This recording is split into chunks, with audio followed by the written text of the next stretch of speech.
Hey, what's going on? My name is Anthony, or Big B Stats, and welcome to Minecraft Live. I'm going to take this time and explain a little bit about myself and my relationship and history with Minecraft. It all started back in 2012. I didn't have a PC to where I could run Minecraft, so I waited for it to come out on Xbox. I got it and I just fell in love with it. I went to events, I met a lot of people, and I get a chance to do this right now, all because of Minecraft. That's allowed me to have this opportunity. I was also a part of the Minecraft live show back in 2018, which was the first time they brought on creators, and it was just incredible. But it's a brand new year, and this is just going to be phenomenal. Now, this year is the community pre-show, so you're going to hear a little bit about what's coming today. Also, we're going to hear from a few of our friends and what their year has been like, and what we love to see coming to Minecraft Live this year. Now, if you do speak another language besides English, don't worry, we're working with community rebroadcasters who speak other languages that are helping localize the broadcast. So head over to minecraft.net/live to view the list of rebroadcasters. Now, there's a very special person I want to introduce you to, and this is a person that you can just feel their energy through the screen. You know, if you ever just look at someone, it's like, wow, this person has so much energy. They have made my day feel better, and this person is going to be Shovel. So here she is. Thanks, Big B. Hello, I'm Shovel, and welcome to my house. I hope you're all staying safe and healthy. You might recognize me from last year's event, or you might not. I was blonde back then. I'm a longtime Minecrafter, YouTuber, and lover of all things that let my imagination run wild. I'm also a known cat lover, and I would love to show you one of mine, but every cat owner knows you cannot tell them what to do. Anyway, we're going to start with the pre-show, where we're going to look at the last year in Minecraft. I've had my own exciting year in Minecraft. I was crowned a Minecraft champion, twice. And then later we're going to join some of the members of the community and some members of the Mojang team to see what's coming next. I'm most excited about the mob vote, but I heard there's something big being revealed right at the beginning. So don't go anywhere. I'll be here watching too to find out what it is. So grab a snack and some water, and let's get into it. Was that good? Did I do good? Should I have worn the crown? I tend to demand more respect when I'm wearing the crown. Hello everyone, I'm Mariel, also known as 𝐕𝐢𝐝𝐿𝐼. You may know me from a couple of Minecraft series that I participated in, like Harmony Hollow, 𝐕𝐢𝐿𝐼, and GameCraft, just to name a few. But I'm also known in the community for my innate ability to break the game. Randomly, for no reason whatsoever, it just happens completely out of my control, completely out of my hands. I've had so many bugs and glitches happen to me that it's become this running joke on my channel, and it's hilarious. Now, this year has actually been a pretty exciting year. I was able to participate in one of the Minecraft championships, and I also made a ton of new friends playing Minecraft Dungeons. That was pretty cool and awesome. But today, I'm here at the Minecraft Live community pre-show to talk to you all about something very exciting: the mob voting process. Turns out that Minecraft is bringing 3 new mobs for all of us to check out and get to know. We have the 𝐻𝐵𝐿𝐵 from Minecraft Earth, the 𝐼𝐼ologer from Minecraft Dungeons, and last but certainly not least, the 𝐺𝐿OW Squid, a mysterious new mob that's also from Minecraft Earth. But you may be wondering which one's going to be added to the game. Well, that's up to you, the community, to decide, because throughout the show, all of you are going to be able to vote for your favorite mob on the Minecraft Twitter page as long as you're signed in. There's also going to be multiple voting rounds, so make sure you keep an eye on the vote because things can change very quickly, and we need to make sure that the best mob wins, and that one, in my opinion, is the 𝐺𝐿OW Squid, because that's the one that I'm rooting for, and that's the one that I'm going to be voting for. Anywho, that's going to be it for me, but be sure to stick around to find out more about these brand new Minecraft mobs. Thanks, Marielle. Well, I just want to say I actually want all the mobs, if that's even possible. Can we make that happen? Now, one of my favorite things this year to come to Minecraft is the 1.16 Nether update. There wasn't much to do in the Nether, in my personal opinion, and this update, I think everyone enjoyed it, me personally. I was already a little bit afraid of the Nether, but now I'm even more scared, but in a good way. It makes me want to go there, makes me want to do things. And there's so much that you can do in the Nether. And the fact that this is the same game, they make the updates so great that it feels like a whole new game. And you get that whole new experience all over again. But that's just my story. But here are some more stories from a few creators and friends around the world. Hello everyone, my name is Gemini Tay. I am a Minecraft builder and content creator on both YouTube and Twitch. I love using Minecraft as a platform to create art, and this year I have had a particularly amazing time doing so. I was invited to the early access beta for Minecraft with RTX on Windows 10 edition, and oh my gosh, it was incredible. Minecraft with RTX adds so many new amazing properties to the game. The new reflections and light emissivity is incredible. Being able to use light as a building block in the game is something I've looked forward to for such a long time, and it's finally here. Definitely have had such an amazing time using that to my advantage to create more depth and dimension in my Minecraft worlds.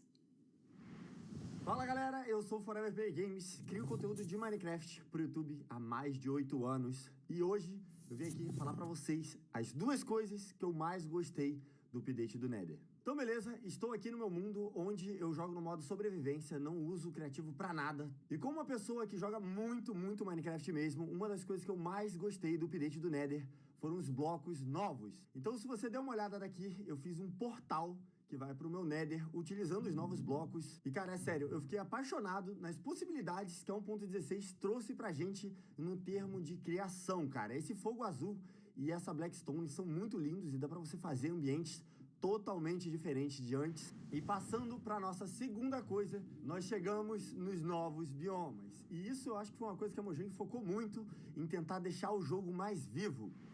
E cara, pra quem joga Minecraft há muitos anos, é muito divertido olhar o Nether que a gente já conhece de uma forma tão diferente assim. Hey everyone, I'm 𝐸𝐴𝐶, a Minecraft YouTube content creator and Twitch streamer. My favorite memory from Minecraft this year has got to be when we defeated the Ender Dragon for the very first time. I have never seen this fight before and had no idea what to expect. We spent hours and hours preparing and defeated the Ender Dragon our first try in about 15 minutes. It was so much fun. I cannot wait to see what Minecraft has in store for us this year.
Hey Minecraft Live, I'm Nick Pickett. And I'm Elliot Choi. And we built a one-to-one replica of the University of California, Berkeley with 200 of our fellow students, faculty, and alumni and hosted a virtual graduation there.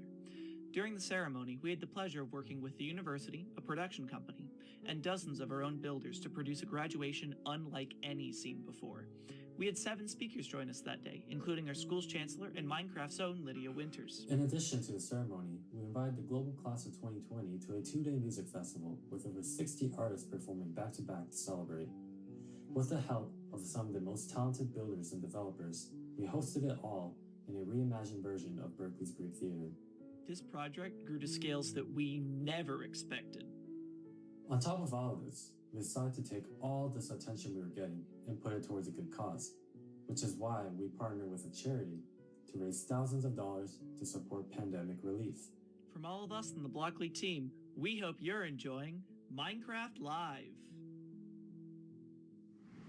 Okay, so we've heard about how 2020's been for a few people within the community, but what's next for Minecraft? Now, there's already a lot of things in Minecraft, but if there was one thing that I would want to see, is something that would fly, some type of creature, maybe a monster, and you would be walking out on just a nice sunny day, you know, maybe just mining or doing some cropping or in your farm, and next thing you know, something would swoop down, not a phantom, and it would actually pick you up and take you through the sky. I think that would be really cool, but maybe that will never happen. Now, the community has always speculated what the next big update for Minecraft could be. A new mob, a new boss, a new biome, and as you're making your guesses right now, I would assume, we're gonna go ahead and throw some more ideas in the mix.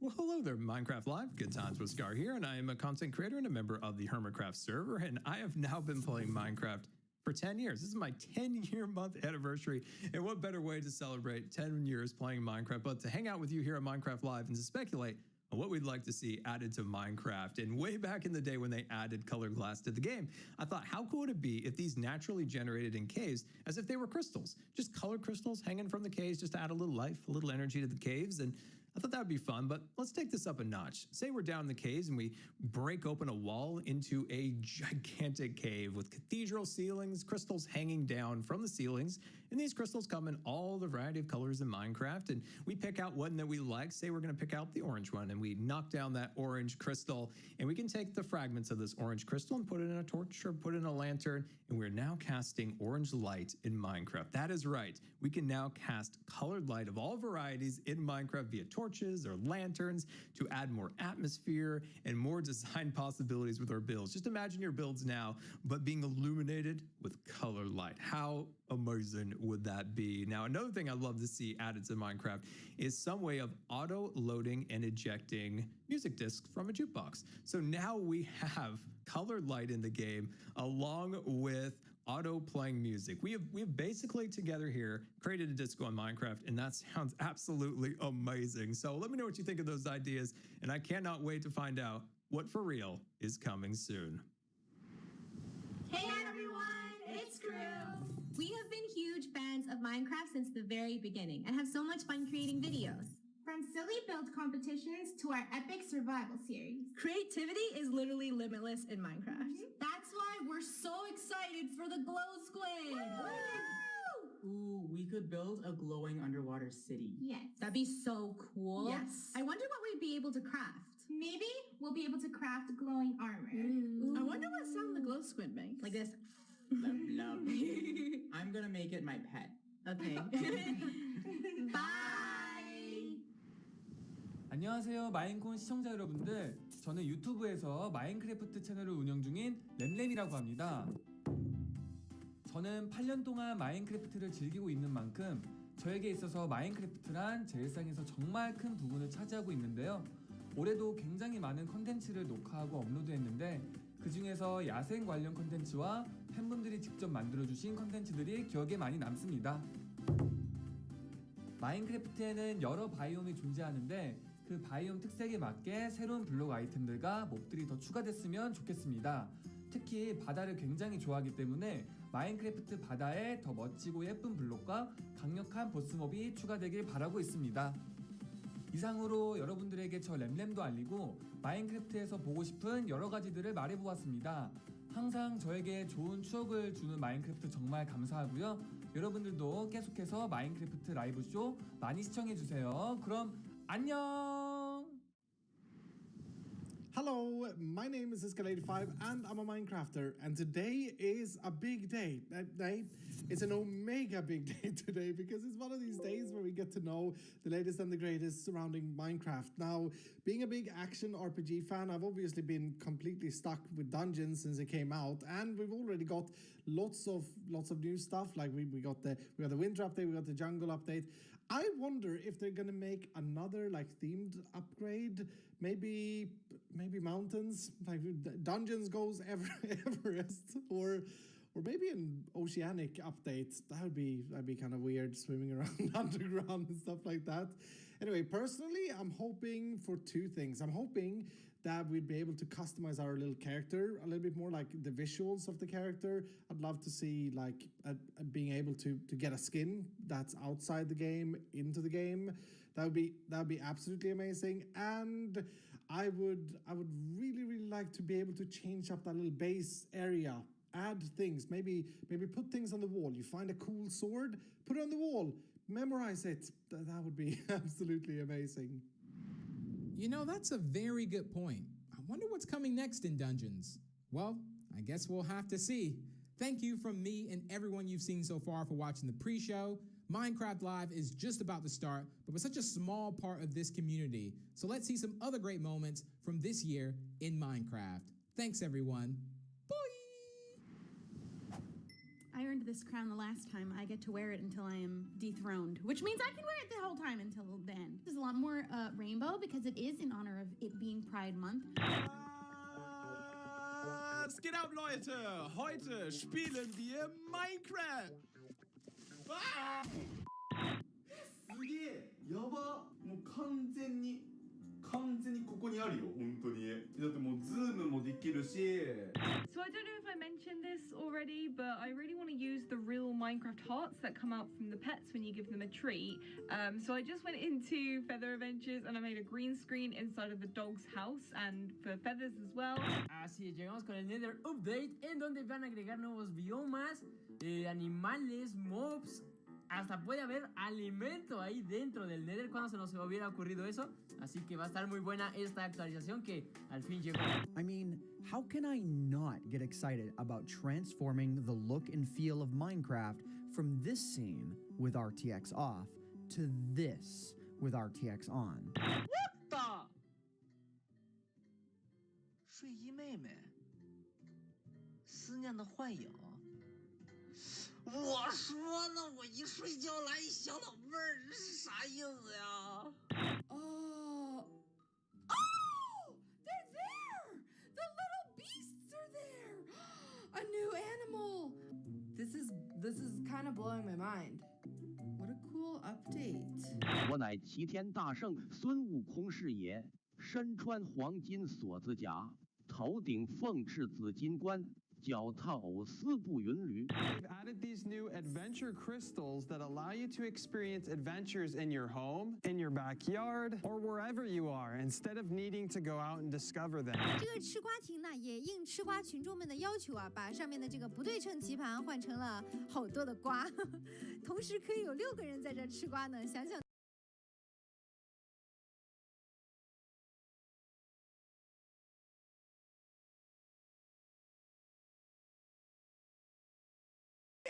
Yo, we stinging up in here. Check it out. I got a whole mess of powers. Y'all see them? It's bees. You can just keep...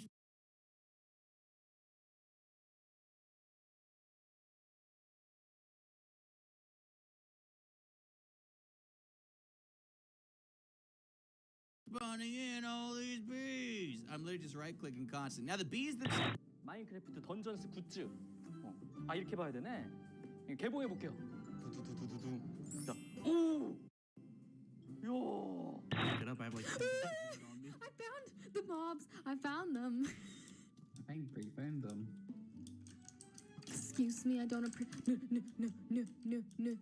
No. Well, I gotta show you how to play my game. Are you watching? Whoa, the bees are really angry. Are you watching? Dude, what did you do? Dude, the bees are so mad. I'm just gonna leave you to it. Perhaps one of these other huts has something helpful in it instead. Oh my gosh. No, that's... La abeja es el primer artrópodo del juego que vuela. Los demás que hay en el juego son el pez de plata, los endermitas, las arañas. Quebra. Ok. Olha só tanto zumbi. Oi, zumbi. Tchau. Tchau. Tchau. 下一个任务是什么？分享一次家园，获得50金币。3、2、1，茄子。分享给好友，就给你了，二哈的二哈哈。然后meu Deus, olha o porcão! Você tá vendo? Ele levou todos! É o Puma! Cadê o Timão? Hakuna Matata! Guten Tag, meine Damen und Herren, und herzlich willkommen zu einer weiteren extremen, ultramäßig harten Challenge. Wir werden heute komplett Minecraft auf den Kopf stellen. Oh, TNT, I'm taking this, okay? Dan, steady. What do I do with it? What do I do with it? It's on my head and I don't know what to do with it. Okay, give me an opportunity. Set me up. Oh, there's a lot of zombies. Throw it, throw it, throw it. Throw it in the middle. Ooh. Did it work? Here they go. It did. There! Titta vad guld. Han kastade någonting till mig. Åh, vad gulligt det var. という習性があります。そしてね、毒針を刺した後まさかの死んでしまうこともあるんですね。ちょっと。Nej, den är glad. Okej. Och du är glad och du är glad. Nu, titta! Ha ha ha ha! Fast då har jag också förstört en sån där. Men figata ragazzi, è tutto nuovo. Oh mio Dio, hanno cambiato il Nether. Ci sarà tantissimo da esplorare e io non vedo l'ora. Il fuoco blu! Speaking of food, nom. What? Don't take all the cakes. You gotta pay for those. El daño y cómo vas creciendo tú como personaje depende de dos cosas: el nivel.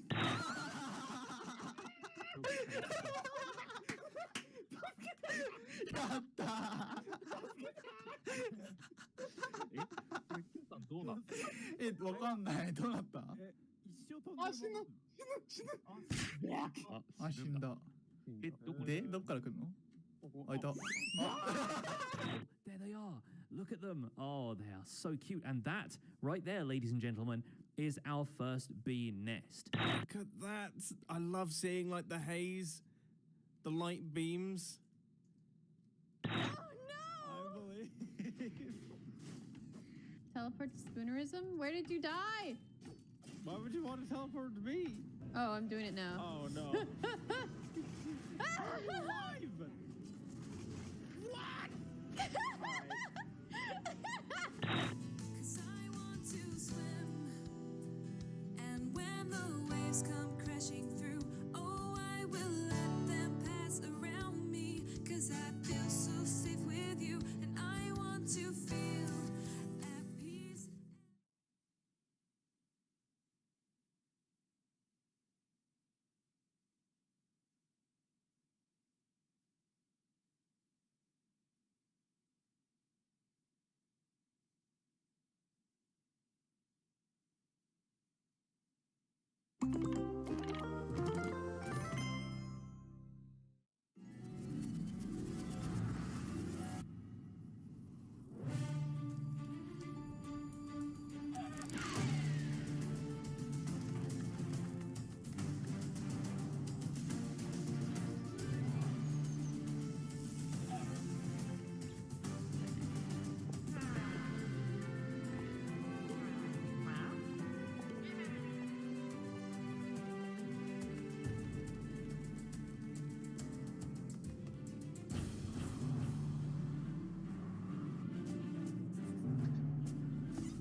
Hello and welcome to Minecraft Live 2020. I'm Lydia Winters, your host and chief storyteller for Mojang Studios. We're coming to you live from Stockholm, Sweden, the birthplace of Minecraft. Some of our amazing team members couldn't be here today, so we recorded the Minecraft Earth and Creator Tools segments in Redmond earlier this week. We are so thankful you're joining us. Before we get started, we want to acknowledge the number of challenges around the world right now, as well as the mental, physical, and emotional toll those challenges are taking on all of us. With that in mind, we want to give the opportunity today to take a breath, have fun, enjoy the games we love, and celebrate all of you, our incredible Minecraft community. It won't all be easy. You'll have to decide which mob to vote into the game, which, based on votes in previous years, will be super tough. You'll not only get to hear about what's coming to your favorite Minecraft games, you'll also hear directly from the development teams. We want you to leave today knowing about the exciting additions coming to Minecraft and also why our team has made those decisions. An insider's look at what's brewing at Mojang Studios. Today, we're kicking things off with the announcement of we're gonna tell you right now.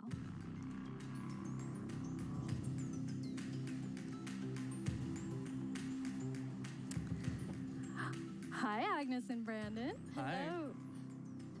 Let's do this.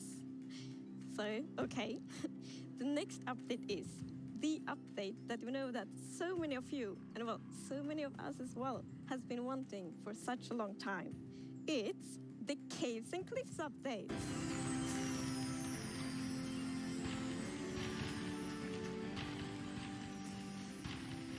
It must feel amazing to be able to tell everyone that. Seriously, like, I'm so excited about this. I mean, even before I joined Mojang, I was always thinking about, like, when is the cave update gonna come? And this is it, but it's also got the cliffs as well. It's got the mountains. Like, this is such a big update, and I'm so excited. How are you feeling, Agnes? Great. Like, no, it's so good. So we have been working on this update for quite long, and we're like, we can't wait to tell everyone. And now we just announced it, and it feels It's so we're actually amazing. getting our first live look at some reactions. Oh. Okay, that's very cute. So cute. Those mobs are very, very excited. This year, we asked some of our communities to submit questions that we'll answer across the show. This first question definitely feels like something everyone wants to know. Mi pregunta es, ¿por qué se han tardado tanto en actualizar las cuevas y cuándo llegarán? En verdad que hemos estado pidiendo esto por muchísimo tiempo. Why has it taken so long? Like Brandon, I've been waiting a long time too. Yeah, that's a very good question. So since this update really is the update, like we have been dreaming about it for so long, so it felt so important for us to do it right. Like we don't want to rush it. But now we feel it's the right time. Like we have spent the time we need to really like understand the vision we have for the update, and also to make sure that we understand what the community actually wants.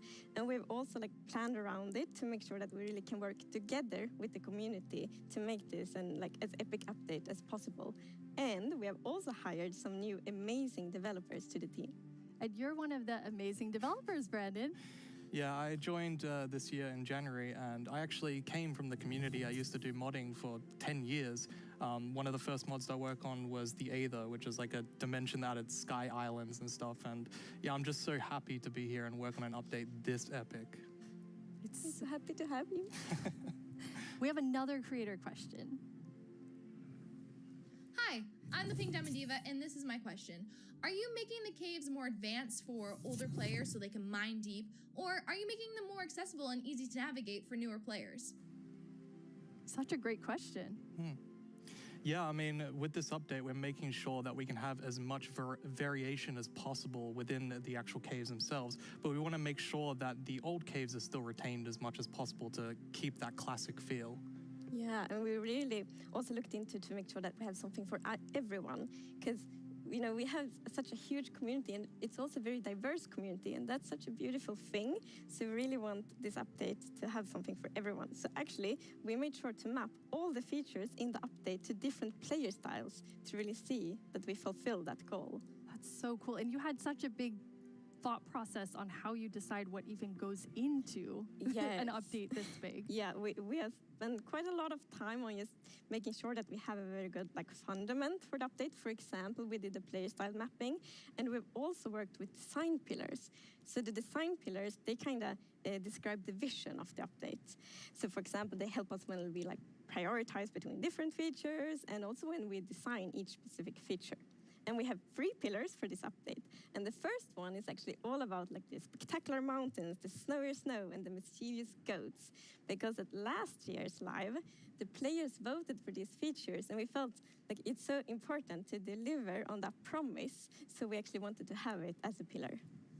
Yeah, and another pillar that we actually integrated into this was adding strategy to mining. So of course, Minecraft already has plenty of strategy in mining, but we wanted to see if we could push that just a little bit further and add even more mechanics that make it interesting for players to mine in the caves. Yeah, and the third pillar is to create an underground of marvel for the players. And that pillar is a lot about like adding variation to the underground and like contrasts and like inspire players to like craft their own underground adventures and build underground. And one thing we have done to like fulfill this pillar is that we have added new cave biomes, and one of them is the lush caves.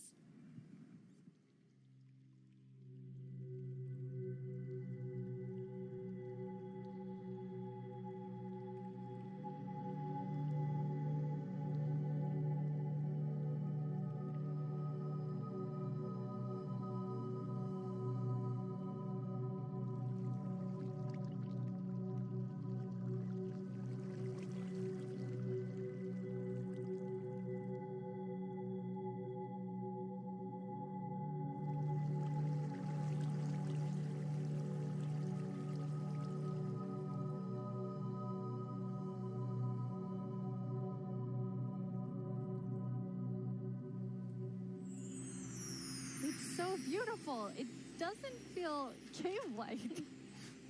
Yeah, I mean, we wanted to make sure that, of course, in Minecraft, all the original caves, they're pretty much the same. There's not much variation in terms of vegetation or different features inside of it. So for this, we wanted something which is a bit more like light and lush and actually has vegetation.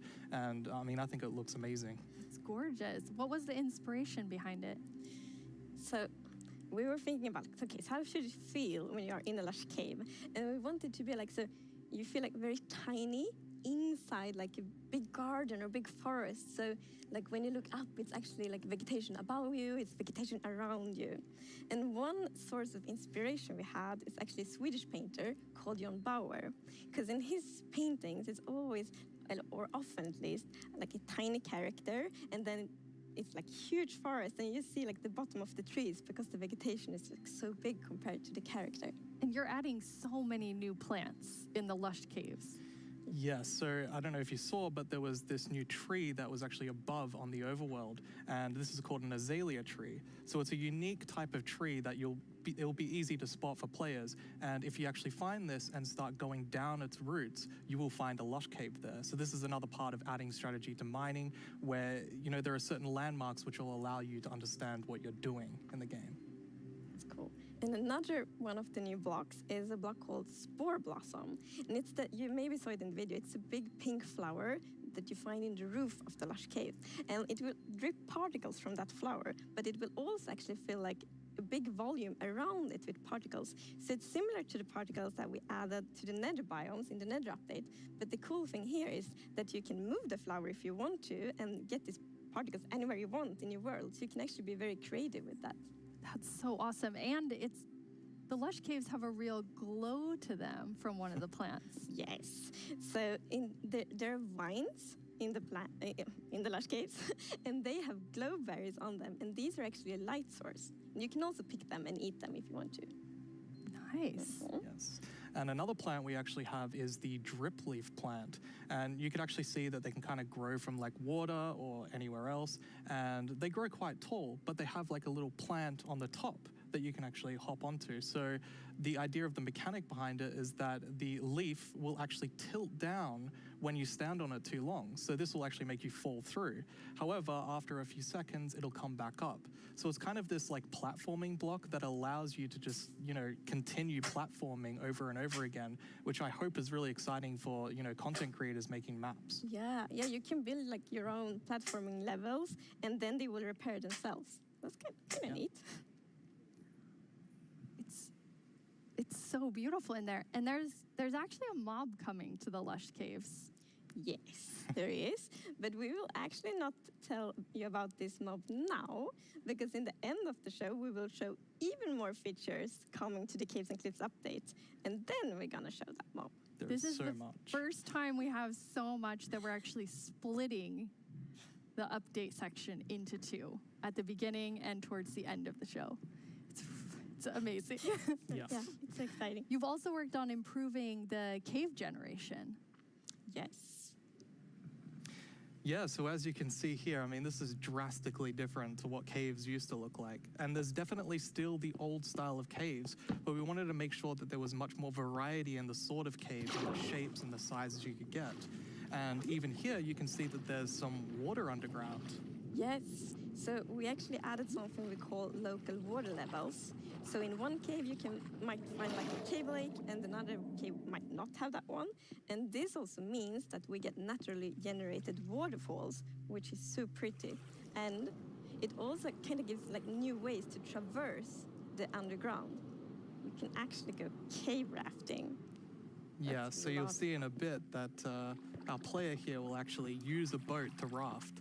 And that is just such an exciting opportunity to be able to traverse the caves in a very different way than you used to. Yeah, we were playtesting, and then one of the devs like, look at this, it's so fun, and all of us just started to go with the boat on the waterfalls. It was a lot of fun. So another thing to note here is that you could see that a lot of the ores were actually glowing. This is just for preview purposes. Ores aren't going to glow now. It's just that the caves tend to be quite dark, and we want to make sure that players can see the shapes of the cave. Now, will that only be for the like normal caves, or will this run across all of the new cave biomes? Yeah, so the really cool thing is that like the new cave shapes and sizes is completely independent from the new biomes. So that means that we have so much variation. Because, for example, a lush cave can, for example, generate, in a super narrow tunnel, but it can also generate in like a huge cavern, and that creates completely different atmospheres, but it's still the same biome. So we're really going to have lots of variation underground now. You've been calling two of the different cave types spaghetti and Swiss cheese? Like that's how varied the caves could be?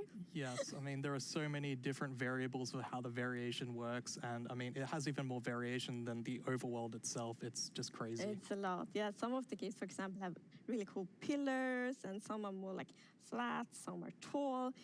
Lots of variation. Very nice. And you have another new cave biome to show us. Yes, so we have the Dripstone Caves biome. And whenever I think about the idea of a cave update, the image of stalagmites and stalactites comes into my head. But adding these are pretty difficult. It's a very unique shape that Minecraft isn't really accustomed to. But I think the way that the artist put it into Minecraft works quite well. And of course, there's some mechanics surrounding this. So you can see that someone destroyed the block up the top, and so the dripstone fell down. And also, unfortunately for this zombie here, if you fall on these dripstones, you will get hurt. Poor zombie. There's another interesting mechanic in the dripstone caves. Yes, so maybe you saw in the video that like from the stalactites, you could see that it was like dripping water. So actually, if you put a cauldron under a stalactite, it will fill up with water. So it's renewable water. And how do you remember which is stalactites and stalagmites? Well, that's a very good question. It has been very tricky to remember that, but I think I learned. So we actually, it's hold on tight to stalactite. I was going to say the wrong one. So stalactite is in the roof and stalagmite is on the floor. Perfect. Yeah. We've been practicing that, all of us. For a long time, like even. And you have something really amazing in this update for the sort of redstone engineers out there. Yes, so we've actually been thinking about this redstone block that lives in the deep dark, a new biome at the deepest depths of the world. We're not going to talk about this biome too much today, but we are going to show some of the blocks and maybe later a mob that comes from it. So if we look at the video, we can actually see that it's basically this growth, and this is called the skulk blocks. And one of the blocks is called the skulk sensor. This is the new redstone block. As you can see, when you place or destroy a block, or if you have footsteps, it'll actually detect the vibrations around and then emit a redstone signal. So this is going to be very interesting for redstone players. We even have a mechanic around it where you can actually use wool with wool occlusion to essentially prevent signals from being able to get into the skulk sensor. So let's take a look at that now.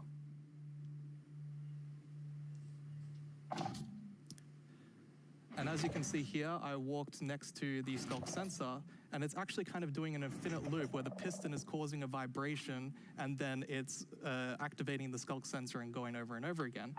But here, I've actually put a wall block in between the piston, which prevents the signal from going to the skulk sensor.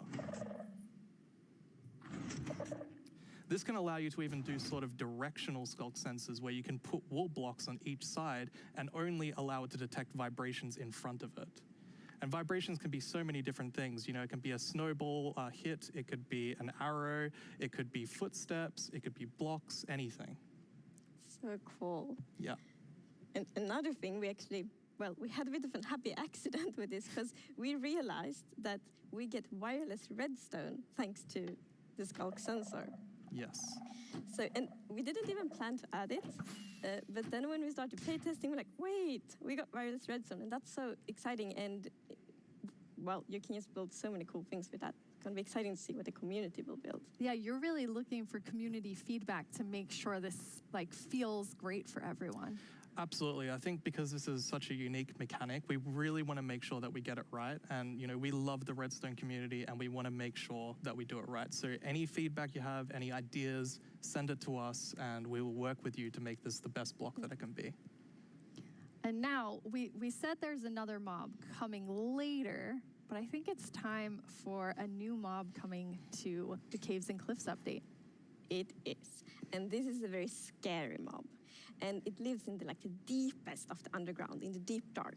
And this is a very dark place. And the cool thing is that this mob is very well adapted to the environment. So it can't see anything. So it's the first blind mob in Minecraft. And that's very interesting because it gives such interesting mechanics. So instead, it will react to vibrations, just like the skulk sensor block. So if you aren't very careful when you walk around in the deep dark, you might upset that mob.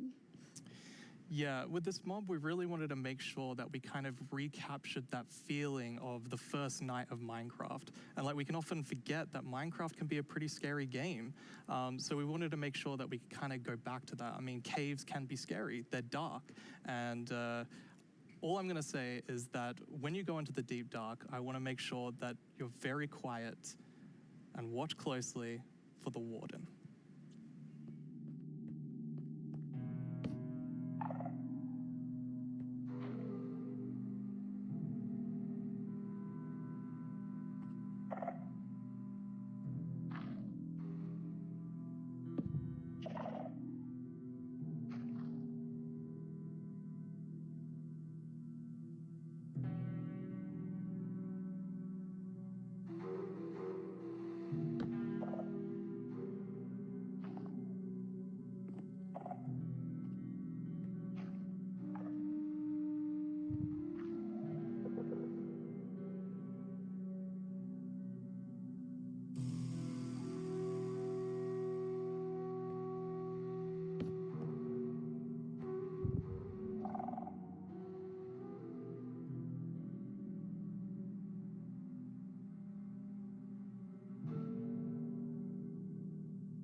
What did we just see?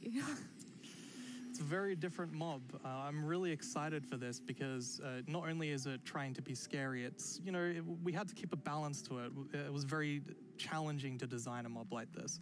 Another thing that's really important to note is in that video, I was wearing full netherite armor, so it's very powerful. You definitely want to watch out. Yeah. Which I think also is such an interesting gameplay, because like if you want to, you can avoid it, but then you need to really be careful, like sneak all the time to not make like any kind of movement that it will detect. But that's a lot of fun, and it's like feels scary, but in the good way. And you wanted to kind of take everyone back to that first night experience with the warden. Absolutely. I mean, I had such an amazing experience when I first played Minecraft. Like, it was terrifying listening to zombies underneath my house and in the caves, and hopefully we can bring that back to players, but, 10 years later. Yeah.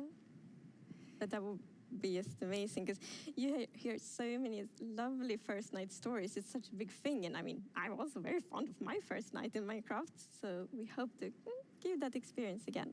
But you really balance sort of the look of it. It's like, it's almost cute, but also really, really terrifying. How did you decide? Yeah.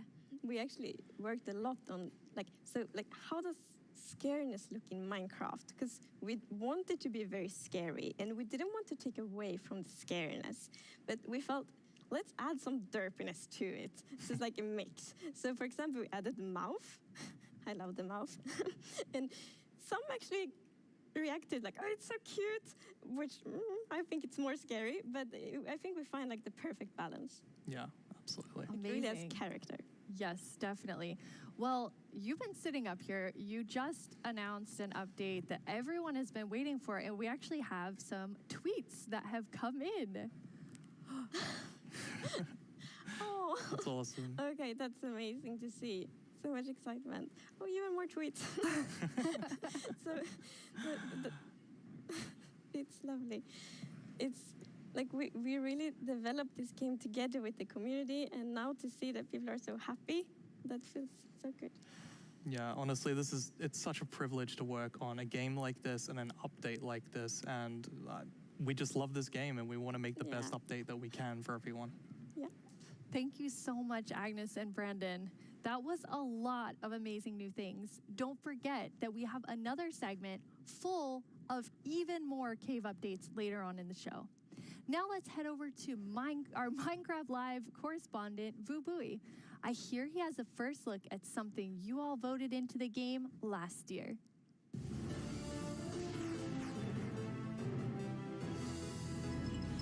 Hello, Minecrafters of the world. I'm 𝐕𝐢𝐝, and I'm here once again to help all of you at home to choose a mob that will go into Minecraft. But first, we have a message from our good friend Max Brooks, author of our first Minecraft novel, with some exciting news. Hey, Minecraft community. It's Max Brooks, author of Minecraft: The Island. Thank you so much for embracing my book, and I hope you'll enjoy the sequel, Minecraft: The Mountain, where our character leaves the island and paddles to a strange snow-covered world and discovers another castaway, and together the two of them have to find their way home. Minecraft: The Mountain, coming out in 2021, available for pre-order right now. And as always, thank you for embracing all Minecraft books. That sounds awesome. Another Minecraft novel, and this one's called The Mountain. Speaking of mountains, remember last year's vote? It was a fierce competition, but the mountains won after 2 intense rounds of voting. Well, I have a sneak peek into what your vote is bringing to Minecraft on the cliff side of the Caves and Cliffs update. Goats. They're both mischievous and adorable at the same time. As you can see, they live on the mountains, and if you aren't careful, they might knock you off. They also have excellent jumping skills.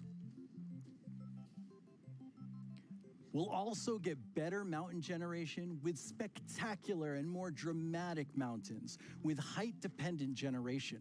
That means things like tree lines and mountaintops that will be more challenging with lots of snow and ice. And speaking of snow, yes, it will be snowier. We will also have a new block called powder snow, which will be a kind of trap block. It looks similar to snow, but if you or a mob walk on it, you will fall right through. Now let's talk about this year's vote. We have 3 awesome mobs for you to choose from. And to introduce them, we once again have Tiny Agnes and Tiny Jens. Let's see what they have to show. Oh. Bees and moblooms are friends, just like we are. Right, Agnes? These friendly cows live in the flower forest biome, yellow as sunshine and covered in beautiful flowers. What's not to like about these beautiful bovines? We are friends, right, Agnes? Why do we have to record these videos on an actual mountain? They are animated. The isolager is a new illager that lives on mountain tops. It's a hostile mob that attacks you with clouds of flying ice. You did pack the supplies we need to survive the night up here, right, Jens? Do you ever wish Minecraft's oceans were glowier? Not me. I always wish for world peace. Sure you do. Well, wish no more. Meet the glow squid. Wow. What was I meant to say again? Vote for Minecraft? Can't talk. Must admire glow. Agnes, Jens, it's really distracting. They're so tiny, and they're so susceptible to distraction. Hopefully that won't happen to you. Now let's go over how... Hello? Oh, hi, Tiny Agnes. Yeah, no, I'm live right now. Oh, okay. Well, you really shouldn't read too many internet comments. But, okay, I'll tell him. Okay, bye. Tiny Agnes would like everyone to know that she and Tiny Jens are, in fact, good friends. Okay, where was I? And why do people keep leaving phones around the studio? Now, let's go over how you can be a part of what is likely to be an epic showdown. Don't let this decision be made without your voice. Be ready to cast your votes. First, make sure you have a Twitter account. If you don't, go to twitter.com, sign up for an account, and make sure you're logged in. I'll let you know when the voting starts.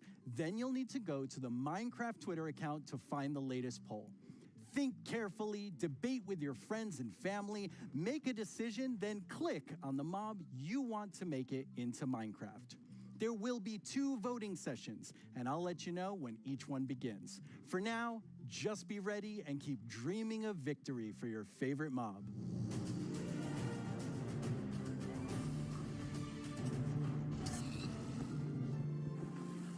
My name is Yesenia Cisneros, and I am the gameplay producer from Minecraft Earth. I am so excited to be a part of Minecraft Live this year and to share this wonderful experience with you, our amazing community. It's been so fun seeing what you've been doing with the game. I've seen lots of creation shared each week, and I wish I were that creative. I mean, wow. While everyone has been discovering new hobbies, I have been logging in each day to collect a new adventure crystal, which lets me play life-size adventures in augmented reality in various parts of my home. My dogs are very confused, to say the least. It seems like I'm not the only one who's been going on lots of adventures. We've had more than 5 million adventures played throughout early access. Holy moobloom, that is amazing. I've also been completing season and daily challenges to collect mobs, even more adventure crystals, and exclusive character creator items that can also be used in Bedrock. Sometimes, when the weather is just right in my house, lightning strikes and a new mob is made. Later this month, we have 2 new mobs joining Minecraft Earth, and I hear they're going to make quite a splash. Speaking of mobs, our beloved Moobloom from Minecraft Earth has a chance to be brought into vanilla. How cool is that? Now, I'm not going to tell you who you should vote for, but what I am saying is one of these mobs is definitely way more adorable than the rest, so choose wisely. In our last couple releases, you may have noticed that we added Slime Ball and Slime Blocks. With that, I'm super excited to let you know that we are adding pistons and sticky pistons to Minecraft Earth. Be on the lookout next week for a content update, and I can't wait to see the awesome creations you make with blocks, items, and now redstone contraptions. Our friends Mumbo, Jumbo, and Grian recently took a Minecraft Earth road trip and made their own awesome creations. Let's get a sneak peek at what they discovered. Hello everyone, my name's Mumbo, this is my friend Grian, and this is my 1974 VW bus. There's no air conditioning, there's no heating, there's no radio, There's no anti-locking brakes, no power steering. I've owned it for about 4 years, and to be frankly honest, it's pants. Times were definitely different in the 1970s, so it's ridiculously slow, and it's definitely lacking some of the modern comforts you would usually expect to find in a car these days. We are embarking on a grand tour of England, going from the south coast up to Wales, and it's going to take us 3 whole days. I'll be honest, Graham, mate, would you class that as a grand tour? Well, yes, we have no radio, so it's going to feel a lot longer. But you see, this isn't a regular road trip in a rubbish old van. This is a Minecraft Earth road trip in a rubbish old van. With Minecraft Earth being a game you can play on the move, we thought we would travel to a bunch of different locations in the UK. Some of them are iconic, some of them just feel very Minecrafty, and some of them are barely linked to Minecraft at all, but we just really wanted to go to them, so we did. Oh, he took it out on the guy next to him. We also had to go integrating Minecraft Earth with real life. Minecraft Earth Frisbee is a bit of a challenge. Sorry. Minecraft Earth Badminton can be quite dangerous to onlookers. Sorry, Josh. And real-life sand blocks are alarmingly difficult to construct. If I just film this angle, there we go, there's our sand block. All in all, though, the road trip was a huge success and we had a lot of fun. You can expect to see the full-length episodes appearing on our channels very, very soon. Wow, it looks like Mumbo Jumbo and Grian had quite the Minecraft Earth adventures. At Mojang Studios, we've also been making more original content than ever before on our Minecraft YouTube channel. Our goal is to create shows that give you inside knowledge directly from our team. We're even giving away all of our secrets in a new series called How We Make Minecraft, which honestly feels sort of risky. And guess what? We have lots more awesome Minecraft content on the way. Here's a look at what shows you'll find on our channel. Here's 10 things you didn't know about Yo to the yo-yo. My name is Jens, I'm here. Wait, no! Stop!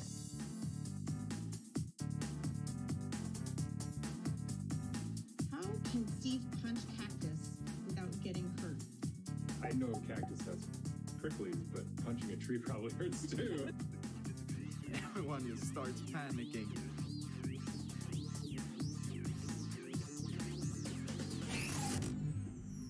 Please like and subscribe. I've always wanted to say that.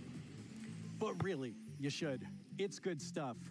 In 2017, you voted for the terror that is the Phantom, and I personally have not forgiven you for that. In 2018, the taiga won your vote with fantastic foxes. Last year, it was the mountains with our soon-to-be friends, the goats. What will you, the Minecraft community, do this year? Let's review our choices once more. I was inspired by some of the amazing handcrafted things I've seen made by our community over the years. So I decided to make my own versions of our 3 mob choices. Hi, babies. For illustrative purposes. I think I did a pretty great job. Took me 3 months, each. Anyway, all the way from Minecraft Dungeons, we have the Iceologer. They make clouds of ice that smash down on whomever they are attacking. Not quite as chill as they look. From Minecraft Earth, we have the adorable Moo Bloom. I hear they may come with a new flower, the Buttercup, and I'm pretty sure they'll be best pals with bees. Also from Minecraft Earth, the Glow Squid. As the tiny trio will surely attest, they sure are distracting to look at. The first voting poll is now live on the Minecraft Twitter account. Make sure you're logged in, go to the poll right now, and click the mob you want to win. We'll check back in before we start the second and final poll. Now, though, I'd like to welcome Laura to my desk to talk about the dungeoniest Minecraft game ever, Minecraft Dungeons. Hello, Laura. Hi, thanks for having me. Very excited that you're here. Nice. So what do you do at Mojang Studios? I am a game designer, which means I am the one that gets to decide how difficult the bosses are. So I'm sorry about that one. You can blame me for that. I think people will blame you for that. That's okay. While I have you here on the stage, which mob are you voting for? I think if I don't say I am voting for the 𝐸, my team will kill me. So, but it's an amazing mob. It brings a lot of fun to Dungeons, and I think it will bring a lot of fun to Minecraft as well. Okay. I figured you would say that, but I had to ask. So tell me about the launch of Dungeons this year. Oh wow, that was quite the ride. It was such a crazy launch. I don't think anybody in the team expected to ever release a game from home. So we were all sitting in this like massive Teams call and like sharing streams with each other and sharing videos and comments from players, and it was very good. It was fun in a different way. What would you say was your favorite thing from the release? I think it was how people came together to play the game. It was very fun to see parents like show their children dungeon crawlers and children show their parents Minecraft. I don't know, it was very nice to see everyone just sit together and play and enjoy. That sounds wonderful. Yes. Well, let's take a look at what the community has done with what's come out so far. Yeah. Cannot actually believe that we like got close to the end and it was like, nope. Well, time to be blown up by more creepers. They absolutely hate you, there's creepers. Oh yeah, Tom, you're welcome to join actually. あ、待って待って、結構減った、結構減った。最後殴りに行っていい？お前、おら！お前、おら！ So the Village Merchant, a really cool merchant, simple, straightforward items, and definitely a nice addition to the game, a good replacement for the Wandering Trader. Now let's go check in with our friend the Blacksmith here. This is definitely something that I'm looking forward to because this is one of the coolest things that has possibly come to the game. Pô, tem que matar o maguinho. Ai, morri. Galera, me ajuda. Calma aí, eu vou te ressuscitar. Calma aí, eu vou dar cover aqui. Que isso, Davizinho já tá me ressuscitando. Oh boy, oh boy. All right. I see what's going on here. Väldigt bra! Hazmat-suit! Hör du? Vänta tills jag har min raket, du. Du ska få spö då. Nu jäklar ska ni få spö. Skya! Stop killing the pandas, you monster! Stop killing the pandas! We have to save villagers. Our villagers right there. You are free, villager. We must find the caravan Yes, of found. other villagers.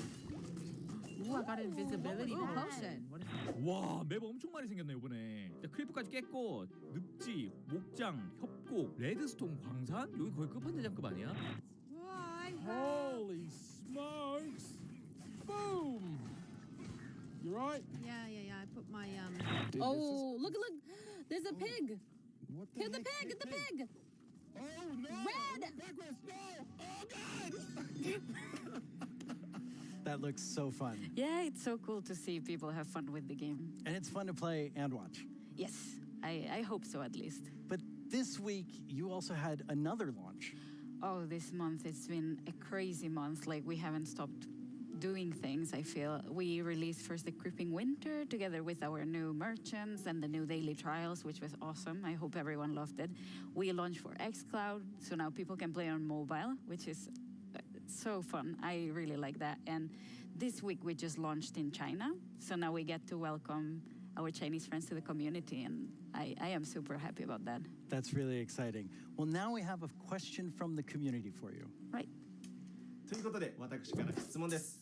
マインクラフトダンジョンズをリリースされてから、開発者が想定していなかったファンの反応やゲームの仕様などありましたでしょうか？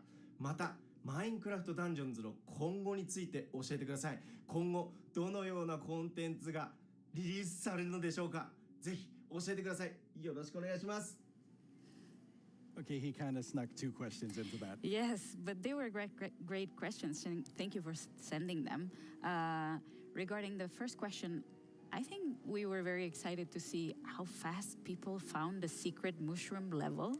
Like, I was very confused about it as well, because we had worked very hard on making it very secretive and having little snippets of things everywhere, but players are so smart. They found it so fast. So if you haven't played the mushroom level, go check it out, because it's very fun. And the second question? Right. So that's what we are here to talk about today. We're going to talk about our upcoming DLC that we prepared with our friends at Double 11, and that's called the Howling Peaks. So we're going to the mountains with dungeons as well. That's awesome. Yeah. Why don't we take a look at some live gameplay? Yeah, let's check it out. We are very lucky today that we have 4 members of the Dungeons team with us. Here's Mariana at the Nintendo Switch. Hello. Here's Chris at the PC. Here's David at the PlayStation 4. And at the Xbox One, we have Annika. So we get to show you here for the first time cross-play, which we're very excited about. So people can play together from everywhere. That's exciting. And yeah, that's our first look at the mountains biome coming to Dungeons. Already I see a goat right there. Oh yeah. Yeah, we were so happy. We asked the Minecraft team if we could bring goats to Dungeons, and they said yes. So we get to release them a bit first in Dungeons, so we're super excited about that. They're equally as mischievous. Yes. So I see a lot of wind coming out of these grates. Yes. Wind is a mechanic that we're going to explore a lot in the mountains missions. And the players will be both challenged by it and will be able to use it. So the wind will push the player, so you need to be a bit careful, but at the same time you'll be able to use it to solve puzzles, push items, and open doors and stuff like that. So yeah. That's awesome. What is this we're looking at? Right, so yeah, our mountains biomes are so tall that the player will need to find new ways to traverse the levels. So that's a mountain lift, and there's gonna be full of like these little contraptions all around. That seems like a really fun new mechanic. Yes. Yeah, the goats are all around, and you need to be careful with them. Yeah, I saw them attack. Yes, they're really gonna push you out of the edge if you're not too careful. So leave the goats alone. Yes, leave the goats alone. That's very important. And as you'll see in a bit, the iceologers that you can find in this mission and in all the mountains missions are very ready for the weather. So they are wearing their little cozy clothes, and they're wind resistant, which means that while the player will be challenged by the wind, the iceologers won't. Oh, what are these? These are new mobs called the wind callers, and that's a Ravager coming for the first time to Minecraft Dungeons. That's another Minecraft mob that we get to welcome. They're quite sturdy. What do the wind callers do?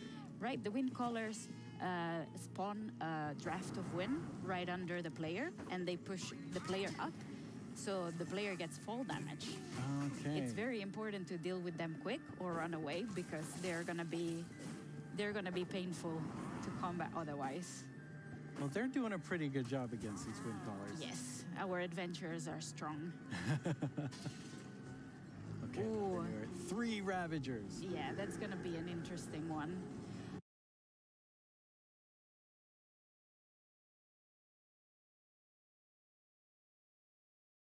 But so far, I can see that all the consoles are working very neatly together. We're super happy about that. It's been progressing very nicely, and we hope everyone can soon play together. Oh, that was an iceologer. I wanted to say, like, that's my favorite mob, but you know, it went too fast. But it didn't stay around too long. Yes. All right, we're leading up to this big Ravager battle. Yes. But I think we can let our adventurers deal with the Ravagers. Not very well. No. Yeah. So, with all of this, you also have a new game mode coming. Yeah, the game mode is coming very, very soon, and it's going to be for all the players for free, and that's called Apocalypse Plus, which means that we're making the game just, you know, harder a bit at a time. Yeah. When you call something Apocalypse, it sounds very hard.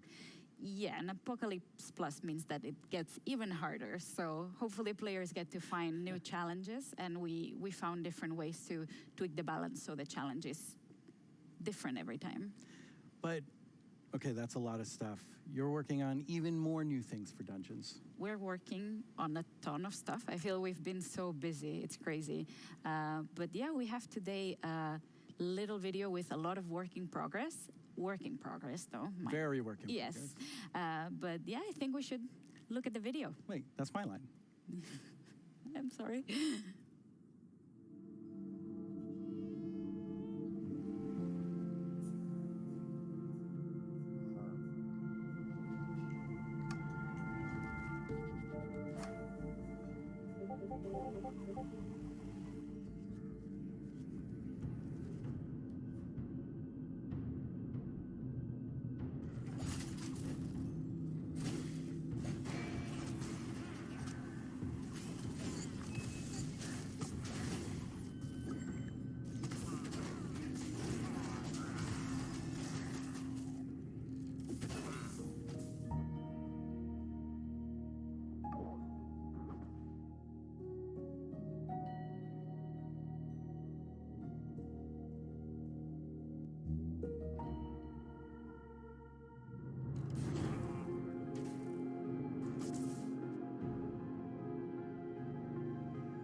One of my favorite things we do at Mojang Studios is Minecraft Education Edition.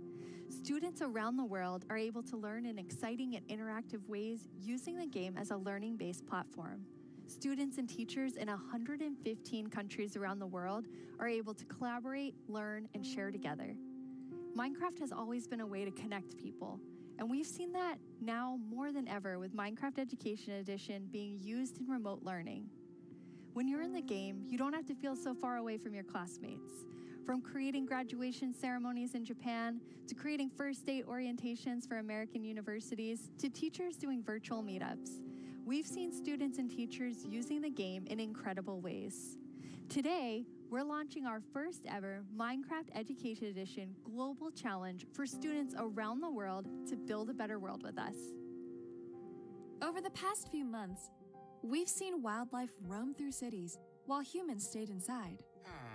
Without cruise ships and ferries around, dolphins visited the port of Cagliari in Sardinia, Italy, and wild boar roamed the streets of Barcelona. But what if animals could share space with humans all the time? Today, we're kicking off the first ever Minecraft Education Global Build Championship and asking students around the world to design and build healthy spaces for humans and animals to coexist together. What will you build? Hey, I'm Ayana. I'm a developer in the Minecraft team. If I were to participate in the Global Build Challenge, I'd build a series of underwater tubes so we could transport things without disturbing the aquatic life. Hello everyone, I'm 𝐷𝐷𝐶had, and if I were to design a build for the Global Championship, I would make a house with a habitat for my cats on top, and I would call it a Habicat. どうもこんにちは、カーボンです。僕だったら日本っぽい建築で勝負したい。 Hola, nosotros somos los hermanos Leo y si estuviéramos participando en la dinámica mundial de Minecraft construiríamos unas viviendas camufladas con la vegetación del entorno para que los animales no se espanten. ¡Participa! Design and build your own solution in Minecraft Education Edition. For the chance to win Mine Coins, awesome Minecraft gear, and a video chat with Mojang Studios. The championship opens today. You can register today and download the Championship World template. We can't wait to see your amazing ideas, and Jens and I can't wait to see the winner on video chat. We get the awesome prize of chatting with you no matter who wins. For those of you who don't have Education Edition, we have something for you too. Our education team has already added amazing free lessons to Minecraft Marketplace. We've also been working with some amazing educators on a new series about diversity and inclusion coming this fall. Hi, Minecraft Live. I'm Kenneth Shelton, and along with my fellow educators, Felisa Ford and Natasha Rochelle, we've been building a series of Minecraft lessons that will help people explore topics of social justice, equity, identity, and tolerance. The first of these lessons is called Good Trouble, and it's based on the life and philosophy of Congressman and civil rights activist John Lewis. The additional lessons continue teaching about social justice from across the world and through time, from Black Lives Matter to Malala's quest in Pakistan to achieve equal education for girls, to the civil rights movement of 1960s America, to the women's suffragette movement, and more. We can't wait to share these important lessons with the Minecraft community. I'm looking forward to playing through the Good Trouble lessons myself. Together with the Minecraft community, we commemorated Juneteenth with contributions to the Black Lives Matter Global Network Foundation, Equal Justice Initiative, and the NAACP Legal Defense Fund. We're proud to continue supporting organizations that fight for equity and equality in the world by making an additional donation today to the NAACP Legal Defense Fund. This brings our 2020 contributions to over $2 million.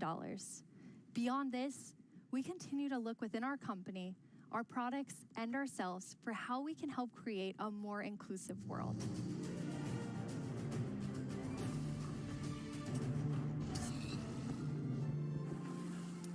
Now it's time for a brand new segment of our show. You may have missed our next guest during the Minecraft Update segment, but not to worry. You're about to get some dedicated time with the one and only Jeb. Hello. Hello. Thank you very much. It was very different not having you in the Minecraft Update section. Yes, it's a little bit different this year since we always want the ones that are actually working on on the features of the games to be the ones to get to talk about them, because we feel that it gets more genuine in that way. So what are you working on then? Yeah, that's a good question. No, of course, I still spend a lot of time with Vanilla and Agnes and the team, but I now work with all our projects, all our games, and like the board games, and try to support our developers and designers to capture the Minecraft feeling and make them fit together. But honestly, everyone's so talented, so it's actually quite an easy job. But to help everyone, both in Stockholm and in Redmond, I wrote a book, a Minecraft game design book. Are you trying to sell that to everyone in the audience watching? No, this is only for Mojang Studios employees. It contains a lot of secrets. But it was helpful when the team grew to kind of explain my thoughts and ideas about Minecraft. And for Vanilla in particular, there are some guiding principles that are going to help us continue updating the game for many years to come. But you did decide to share some today, so people can kind of see what's in the Jeb game design book. Absolutely. So one of these guiding principles is, it maybe sounds obvious, but that is, it's always one block at a time. You place one block, you remove one block, you pull one lever, and you trigger one TNT, and of course that causes a big explosion. But at the core, the interaction is always one block at a time. And it's not only important for the way you play the game, but it's also if you're playing together with someone, let's say you're building a house or something, then I will be able to observe what you're doing and quickly understand where you're going, and then I can help you, and every block counts. If you would just copy paste or make templates and such, then it would be a little bit harder to collaborate. And also Minecraft is a lot about the journey to create your massive castle or whatever. But so it's important to we retain that feeling. And you have another principle, but it applies pretty directly to a community question that we have. 你会加入更多天气或者自然灾害到我的世界中吗？像是暴风雪或者是大雾天气。我的世界的中国玩家，大家好，感谢你的提问。Wow, yes. Yes, the Chinese community inspired me to try to take on a new language, but I have a long way to go, honestly.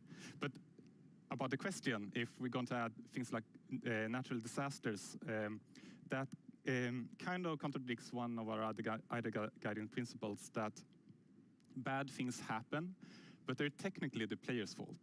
Okay, they're the player's fault. Yes, in the sense that it was either caused by a player, like a griefer or summoning in the wither, or a player was nearby, such as when a creeper explodes. So whenever something bad happens, we want to make sure that the players are either actively taking part of that, and an earthquake or a tornado would obviously destroy something that you've spent hours building. But there's definitely a few I can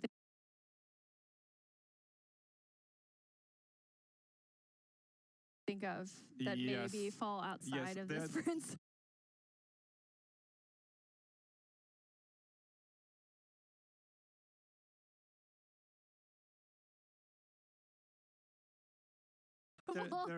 There are still a few cases, like Endermen can grab a block and maybe wreck up some redstone, or you can have an unlucky wolf running into your sheep garden. But there's also, the worst thing is, of course, lightning strikes that can set your whole house on fire. But I'm hoping that Agnes and the team may have a plan for that. Exciting. So what's the last feature you were active in developing? Yes, the last feature I did was the netherite feature. I I thought that was a very important part of the Nether update, and wanted to help where I can.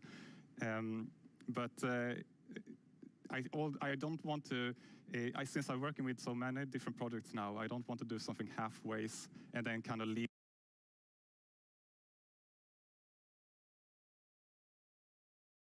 it to the team to fix my bugs. So I try to be a little bit hands-off. But recently, I've, of course, also been working a little bit on making combat test snapshots. That leads us to another community question. Hey, I'm Dan TDM, and I would love to know what kind of combat mechanic changes are being made to Minecraft Java Edition. Yes, that's an excellent question. We currently have a problem that on the 2 different editions of the game, there are different combat mechanics or combat systems. And that's bad both for us as designers that have to take both systems into account, but also bad for the community that wants to have the same experience. So the main objective is to reach parity.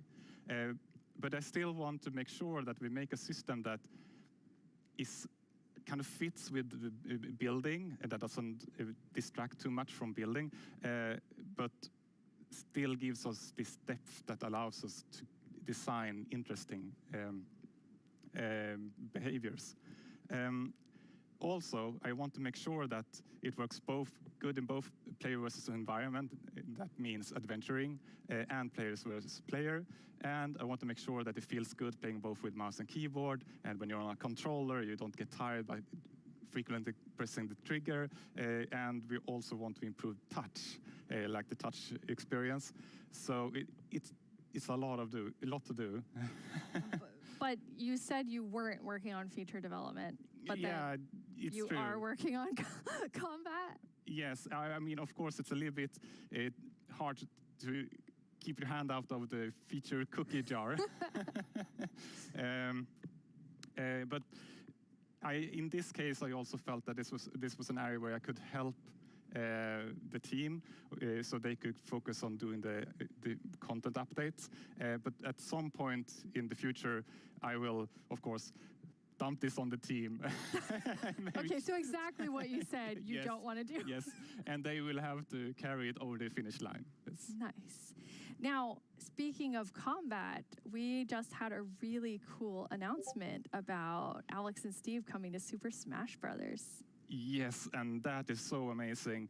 And just like I said, like my job gets easier because everyone's so talented. And just in this case, Sakurai-san and his team they really understand Minecraft and have made an absolutely amazing Super Smash Brothers fighter.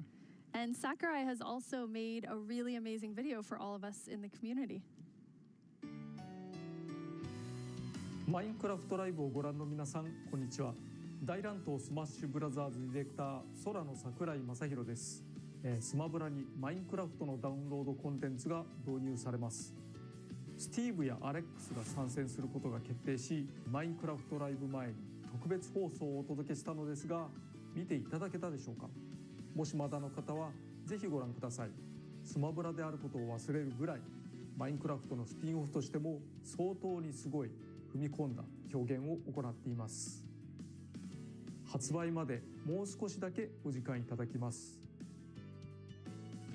スティーブがマリオと戦う、アレックスがピカチュウと戦う、ゾンビやエンダーマンをアクションゲームで操作できる、リンクやカービィやソニックやロックマンやクラウドやリュウなど有名キャラクターとの共演が楽しめます。そして私も、マインクラフトファンの一人です。マインクラフトライブでの、発表を楽しみにしています。それでは。That was a really big secret to keep. Yes, and it was a really hard secret to keep even in the studio because it was super secret. But it has been so much fun to work on. Yeah, it's amazing to see the community reaction. Yes. Okay, so we're going to switch gears here.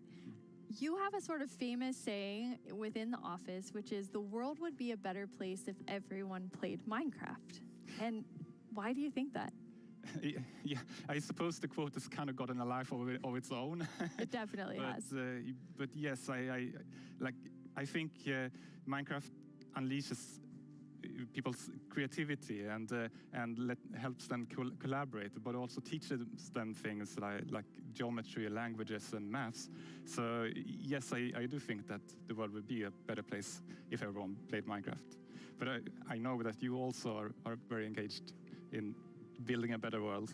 You're interviewing me now, Jens. Thanks. I mean, I think I feel so privileged to work on Minecraft because of all the amazing things that people do with it, from Education Edition, and something I'm extremely passionate about is Block by Block, which is our partnership with UN Habitat, and it's really helping people reimagine their public space and then have it built.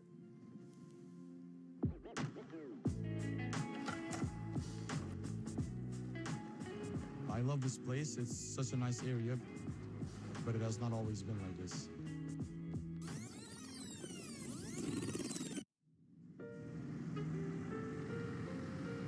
Well, before, the area felt very cold and unsafe.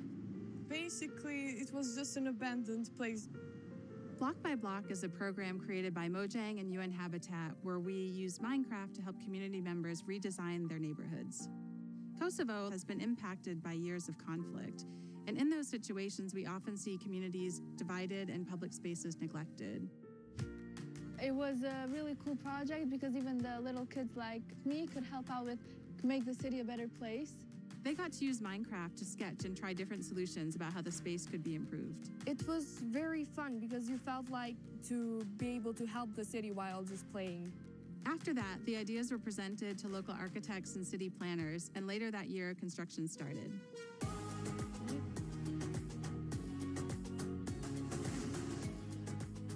It's been 5 years since we participated in the program, and the street since then has become more developed and it is now more frequented than before. It seemed kind of unbelievable that this was made with Minecraft. So seeing my own idea as a kid, changing a whole area in my city, it was very special to me. It's unbelievable that we were able to make reality what was once only an idea in our computer screen.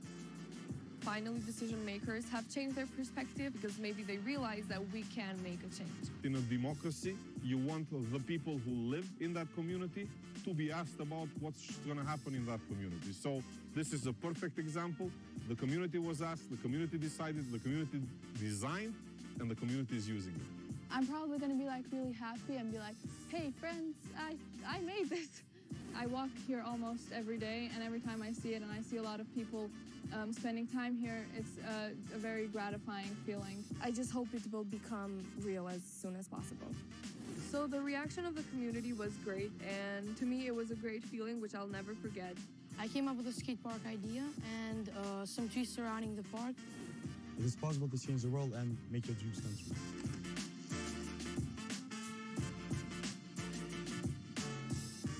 It felt like I was being heard, and being heard and listened to is one of the best feelings that you can feel.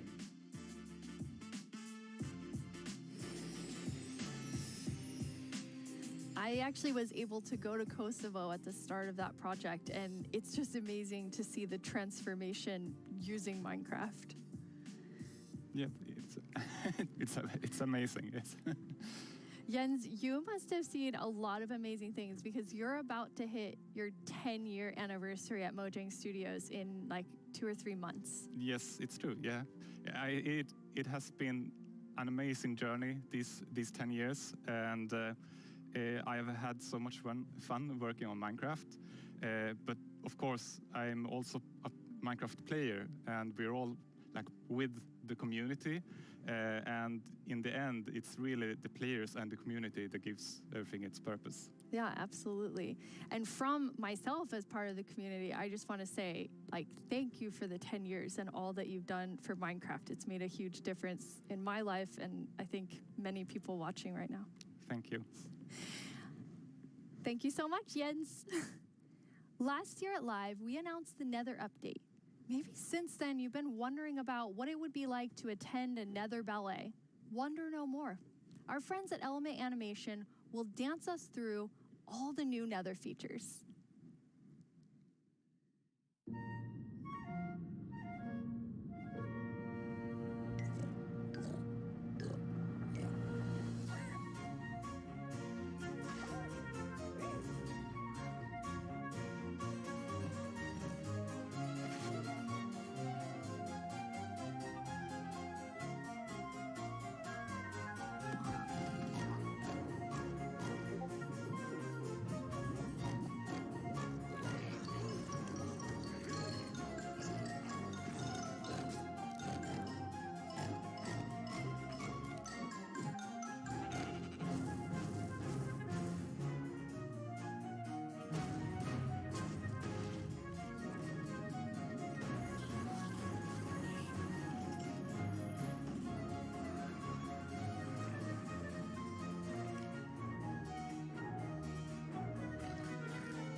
The results of the first round of voting are in, the round which determined which mob's dreams would be dashed, with no hope of making it into the final round. And it was intense. But sadly, let's all say a fond farewell to the poor 𝐕𝐢𝐝. Then forget it ever existed, because it's time to vote again. We are now down to the 𝐈𝐸ologer and the �glowsquid, and in the first round, they were quite close. I'm quite interested to see where the voters of the 𝐕𝐝 will go. If you missed the first round of voting, make sure you get in on this one. It determines which one of these two makes it into Minecraft. I know who I'll be voting for. The final voting poll is live now. This is your chance to have a say in what goes into Minecraft. So don't leave yourself out, log into Twitter, and go vote.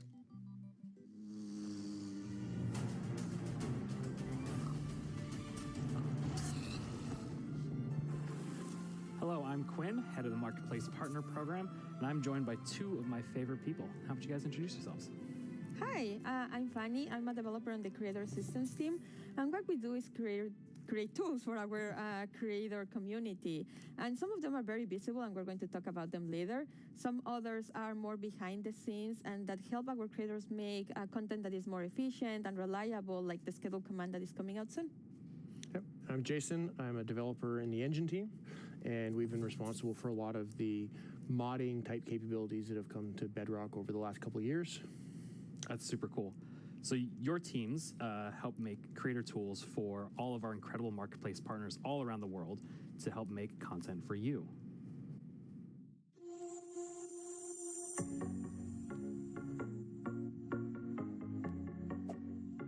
Kia ora koutou mā, ko Whete tēnei from 𝐸𝐸𝐶 Studios here in Aotearoa, a team of 3 making content for the Marketplace and Minecraft Education Edition.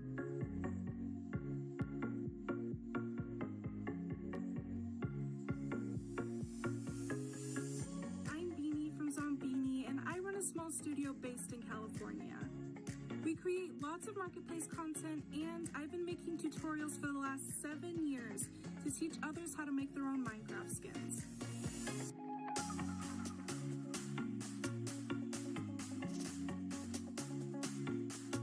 Magandang umaga, Minecraft Live. My name is Mark from 𝐕𝐢𝐝 Studios, and we are 15 working here in the Philippines.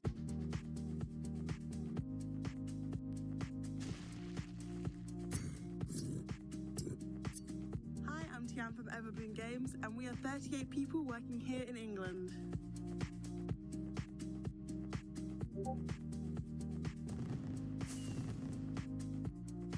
Hi, Minecraft Live, this is LizCraft, and we hope you like our stuff on the Marketplace.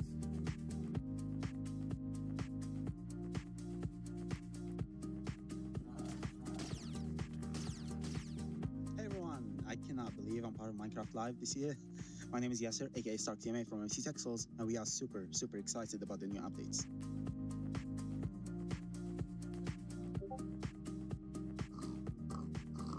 Oi, Minecraft Live. Eu sou o Gabriel, diretor da Irium Studios, e a gente tem cerca de 5 participantes na nossa equipe. Somos todos brasileiros.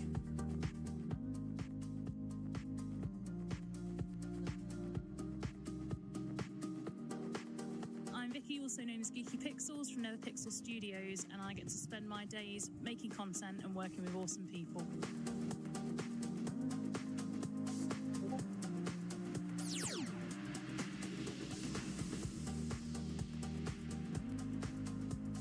Hey, I'm Warren from Guycraft, and we are 20 people working here in Israel.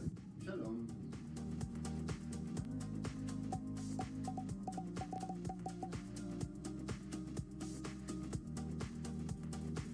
And the best part is all these features can be used by all creators.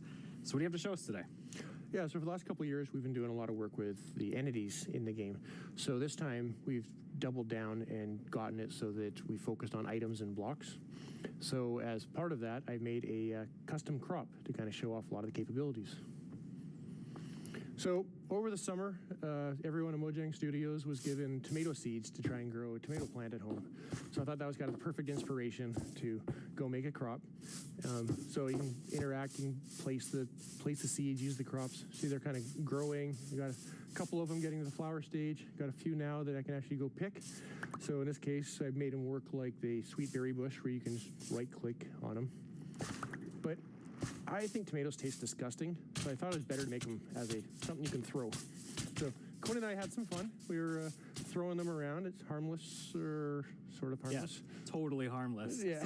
You knocked me in the lava. It was mostly by accident. But tomatoes will actually rot on the vine as well, and if they rot for too long, you get a little rotten tomato monster that can spawn from it. So I'm going to fight him off here. But yeah, he throws rotten tomatoes. They don't fly as far as a regular tomato, but they knock you back a lot more. But kind of based off all this stuff, I think tomatoes maybe aren't the best idea.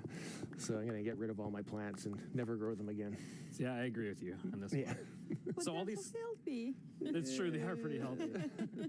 So with all of these new custom crops, creators can go and make some really cool kind of like farming style maps. Oh, definitely. So like, I think crops are a great example of showing off how they all can kind of come together, because you get the items that you can get there. Normally you would eat the item, but or you can make projectiles. But they also have the ability to get events that are fired from things like a tick event. So as that event is fired, you can make the block run through multiple stages of growth, and eventually get to the point where like you can choose like what loot spawns at various stages of growth and stuff like that. Yeah, I thought it was really cool how you could like interact with them like a normal berry bush, but then get the tomato out. Yeah, it's just another it's an interactive event that you can key into. Yeah, and then there's a tomato monster there at the end too. Yeah, I call him Tomo. Little Tomo, it's so cute. It's not even scary, but yeah, it's an example of what you can do with them combining events and commands. That's one of the features that our creators have requested for so long, just having commands to be able to run them when something happens. So now, instead of also in addition to doing it with actors, you can also do it with blocks and items. In this case, as the flower is rotting, you can disappear that crop and also summon a tomato monster, a Tomo monster. Yes. Well, that's really cool, because like I can totally see creators like using all of those combinations of features to make some like really cool like adventurous maps. Yeah.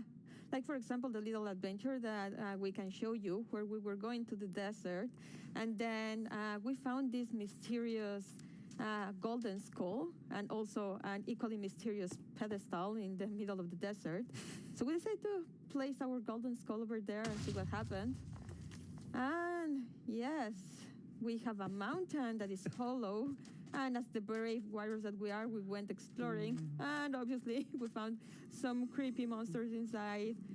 Luckily, we have our trusty custom sword to fight them off. I'm not sure if we even survived that. Yeah, that doesn't seem very safe.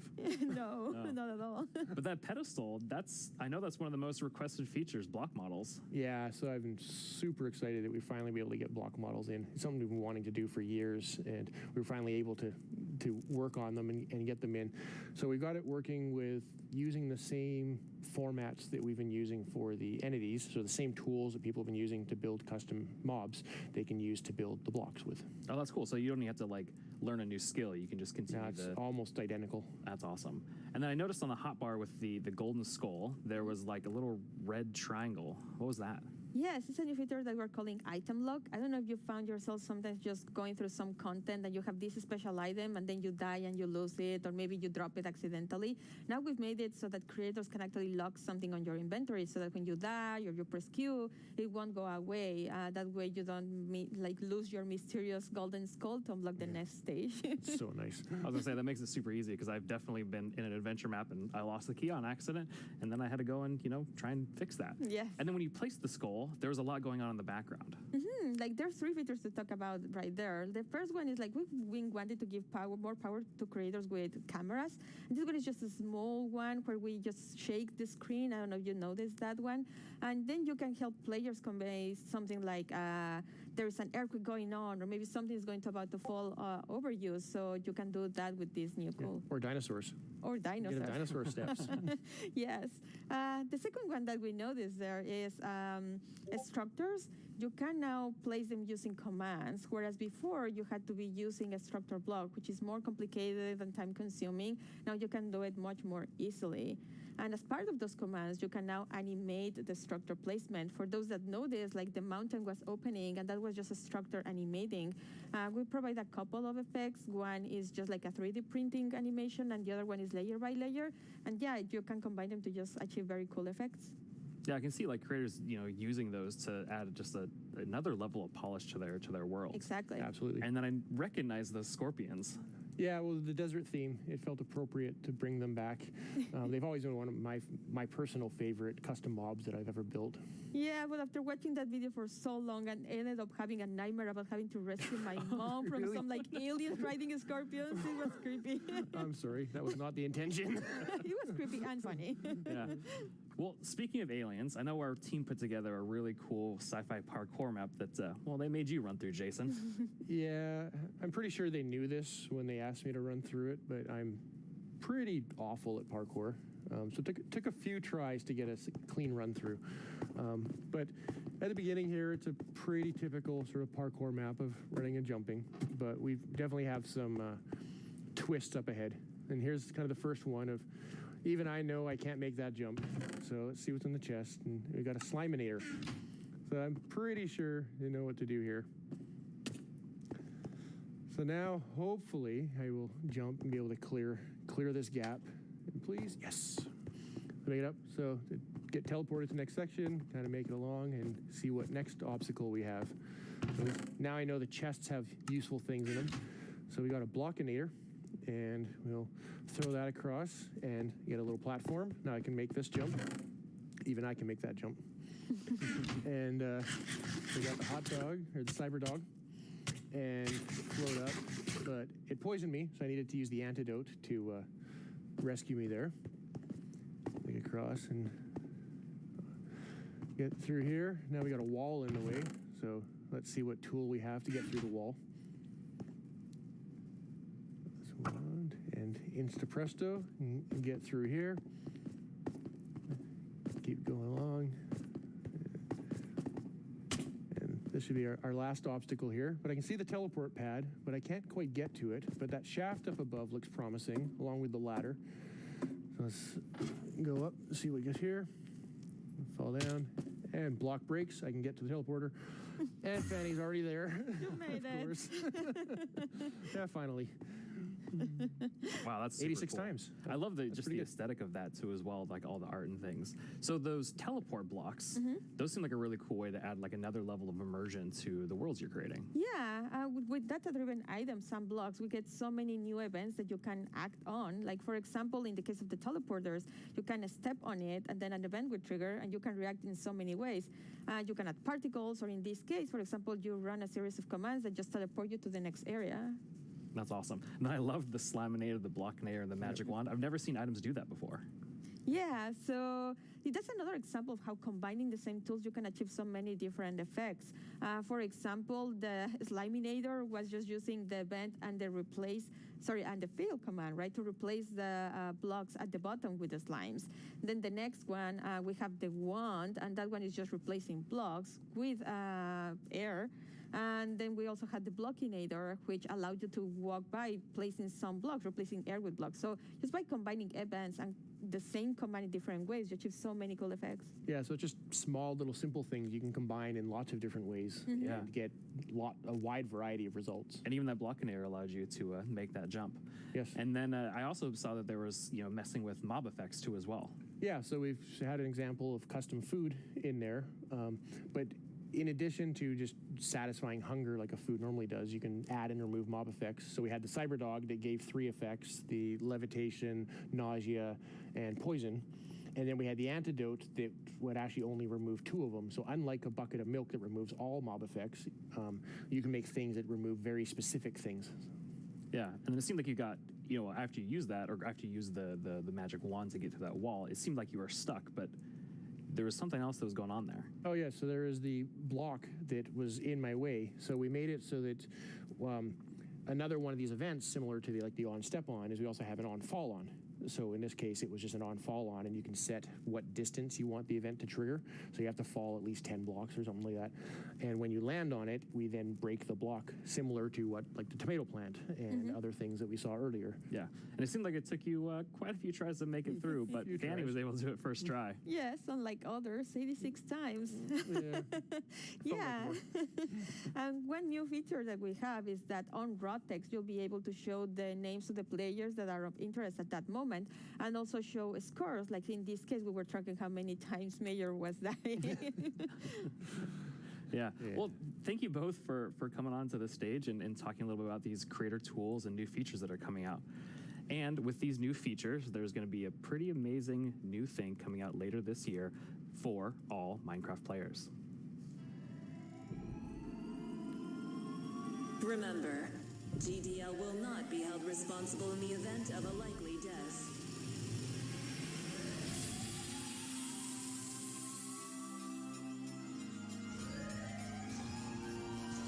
Your descent will begin in 3, 2, 1.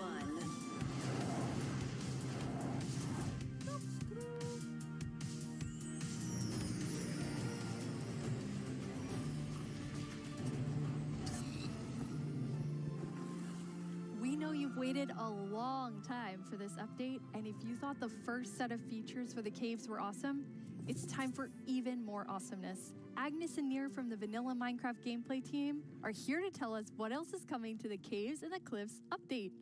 Hello, welcome. Hello. Hey. How does it feel? It's so amazing. It's so awesome to finally be able to share that with everyone. Yes, it feels great, and we have, looked a bit at tweets during the break, and we have some more tweets. We have more tweets. Yes. Wireless redstone. Oh yeah. Course. Yes. There will be so many cool things you can build with that, and the warden. It's amazing to see all the excitement. It's so cool. Nir, you recently joined the Mojang Studios team. Yes, I joined this year, but honestly, I'm not completely sure how that happened, and not just joining Mojang. I'm not really sure how I'm here in Minecraft Live, because just last year I was home, glued to the stream. I had to know what the next thing is coming to Minecraft, and today it's not only that I get to share that, I got to work on some of those things, so it's fairly incredible. But yeah, I've been developing games for a few years now, and more recently I've actually worked with this non-profit organization called Games for Peace, which is an amazing organization which basically uses games to promote peace. Like, he takes kids from areas of conflict all around the world and sits them down to play Minecraft. And sometimes it's kids that don't even share a language, so they can't talk. So Minecraft is the language they share. Minecraft is what helps them connect and get to know each other and creates friendships, right? And it was amazing being part of that. It's so cool. I mean, sometimes I feel like, oh, I know all the amazing things that are happening with Minecraft, and then you described that to Agnes and I, and we both were like, we've never heard that, and it's so cool. It's beautiful. Amazing. Absolutely It's amazing. beautiful. So in this update, you've been really looking at filling out the caves even more. Yes, so there are even more things to show. And in the things we showed so far, it's a lot about like improving the journey underground, but of course we also want to add like new things to find, like new resources, and one of them are crystals.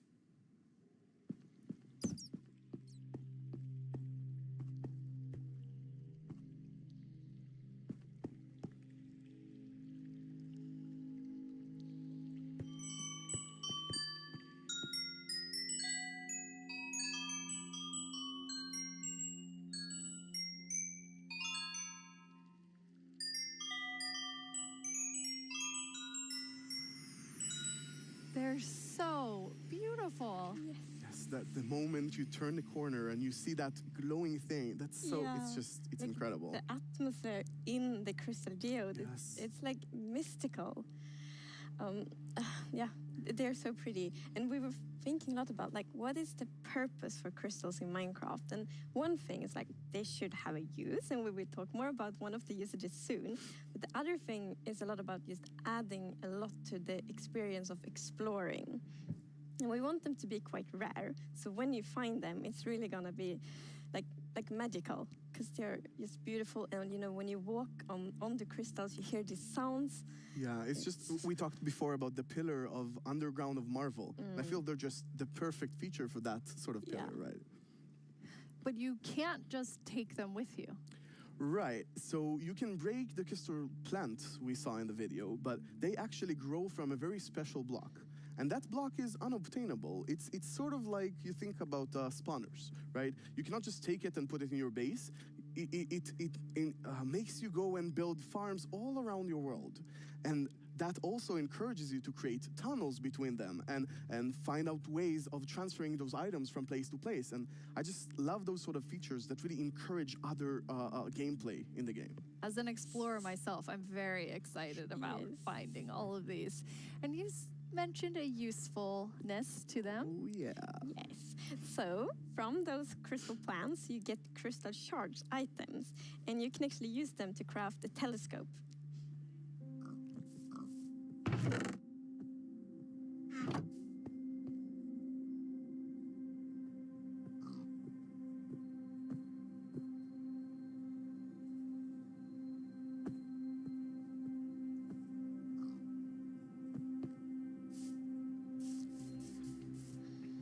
That is amazing. It is. It's such a useful item. Super cool. And the cool thing is that, so yes, you use the crystal shards to craft them, but you also need something more, and that's also a new thing that we added.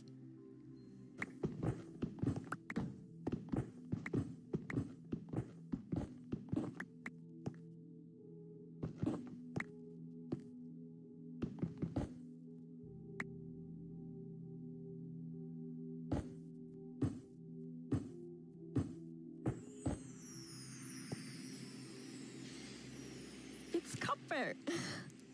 That's amazing. Yes, it's new ore. And you saw the copper ore in the video. And a very interesting thing with the copper ore is that it generates in a different way. So normal ores often generate like an ore blob, but copper is different. So imagine that you are out mining and you see copper ore. So you're like, okay, I'm gonna mine the copper. And then you see some stone. It's like, they look a bit different. So you continue to mine, and then you find another copper ore. And you probably go like, okay, I think I found a copper vein. So we're actually adding ore veins to Minecraft. And like, they really add so much to mining. It gets so interesting because it's kind of like following a trace when you mine, and they tie so well to the pillar we have about adding strategy to mining. Yeah. That's amazing. And you've personally wanted copper in the game since you start, maybe before you started? Yeah, you mentioned it once or twice. Well, maybe a few times. But yes, so I think I got inspired by the pretty copper roofs in Stockholm, and they are all green because we have so many like old buildings here, and we've actually added that mechanic to Minecraft as well.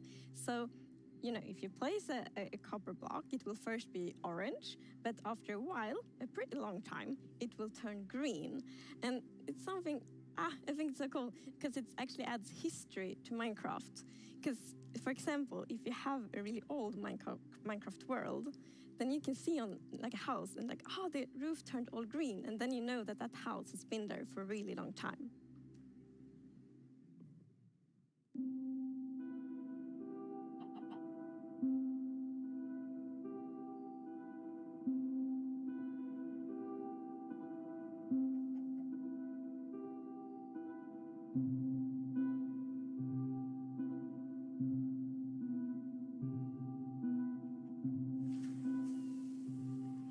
Copper won't only be used for the telescope. You actually have another really cool thing that you'll be able to craft with it. Yeah. So Jens talked a bit before about these design principles that we have in Minecraft. And one of them is that if something bad happens, the player either caused it or it has a way to sort of avoid it. And one of those exceptions, for example, is lightning striking. Now, some people like to build wooden roofs in Minecraft. Some even build wall roofs. Looking at me. Right. It's not at all like the grandest castle in my realm actually has a roof fully built of wool. Yeah, that's not a good idea. No, but, we did get some fires. Yeah, so to try to help the players with that, we are introducing the lightning rod.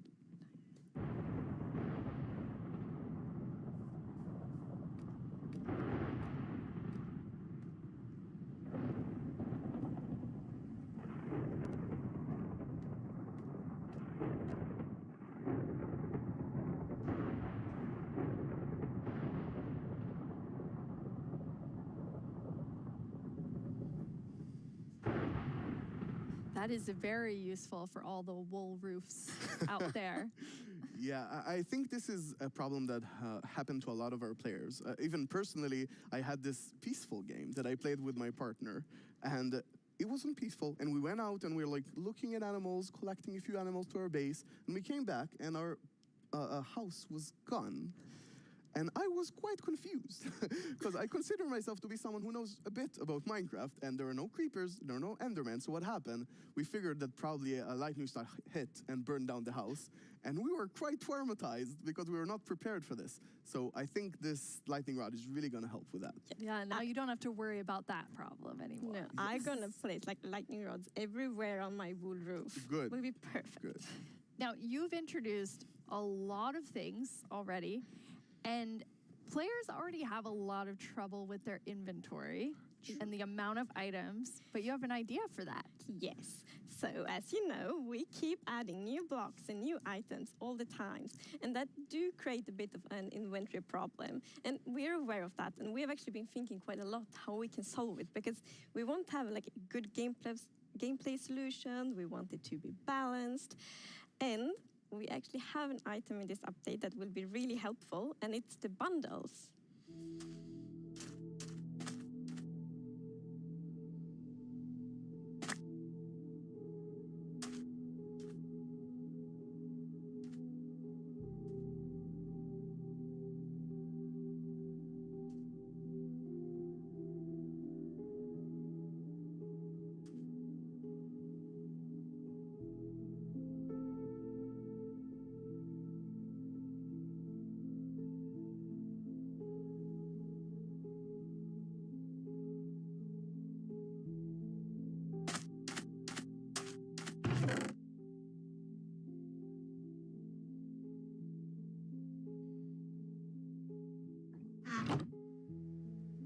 Bundles. Yeah, this is awesome. It's such an elegant solution as well, and I love it. I think we spend a lot of time talking about the inventory problem, and I think one of the biggest takeaways there was that this is not actually one problem. It's constructed from a lot of sub-problems. For example, hotbar management is one problem. Getting a lot of blocks for your huge build somewhere, that's like something the shulkers help with. But I think there is a third sub-problems where every time you leave your base to go exploring somewhere, your inventory keeps getting full of junk. Like, this slot just has 2 flowers.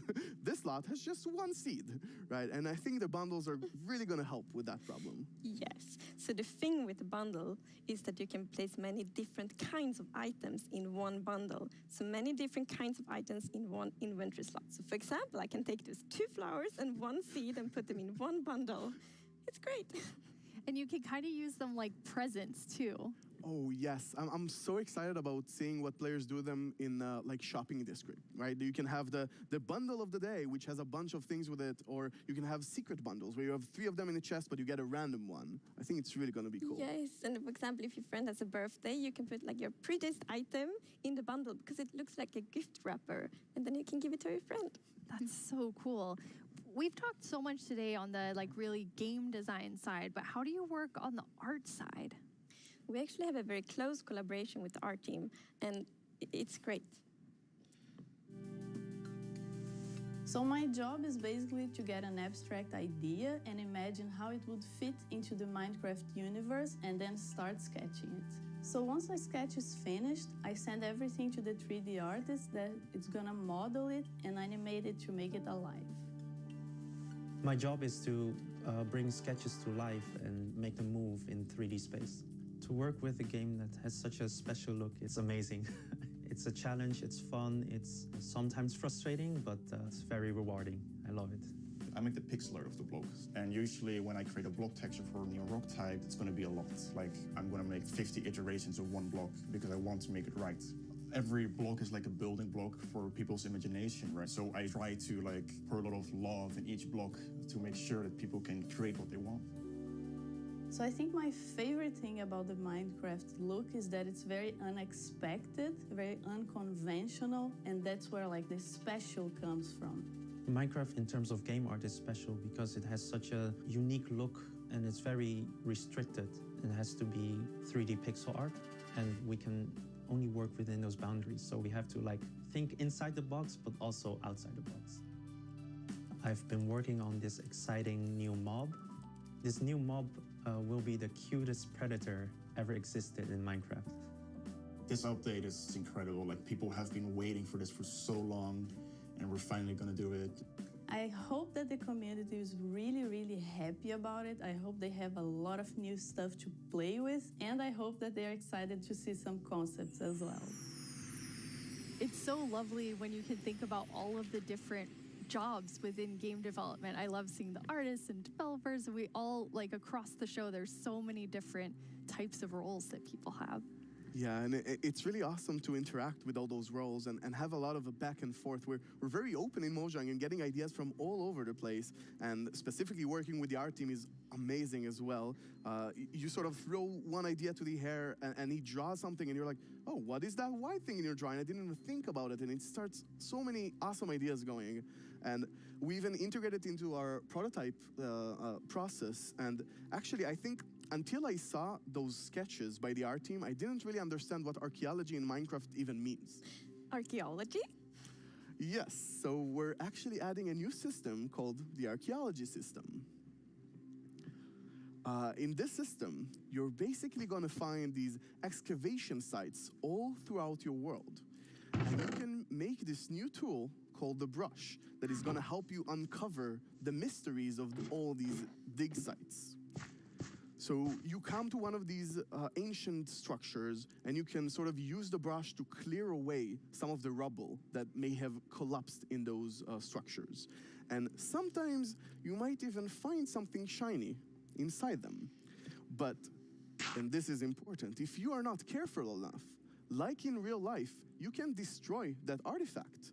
And when that artifact is gone, that artifact and all the secrets it held are gone forever.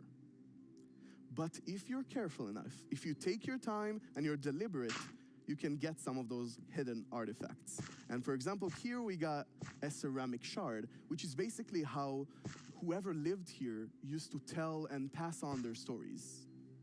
I love the story sides of the archaeology.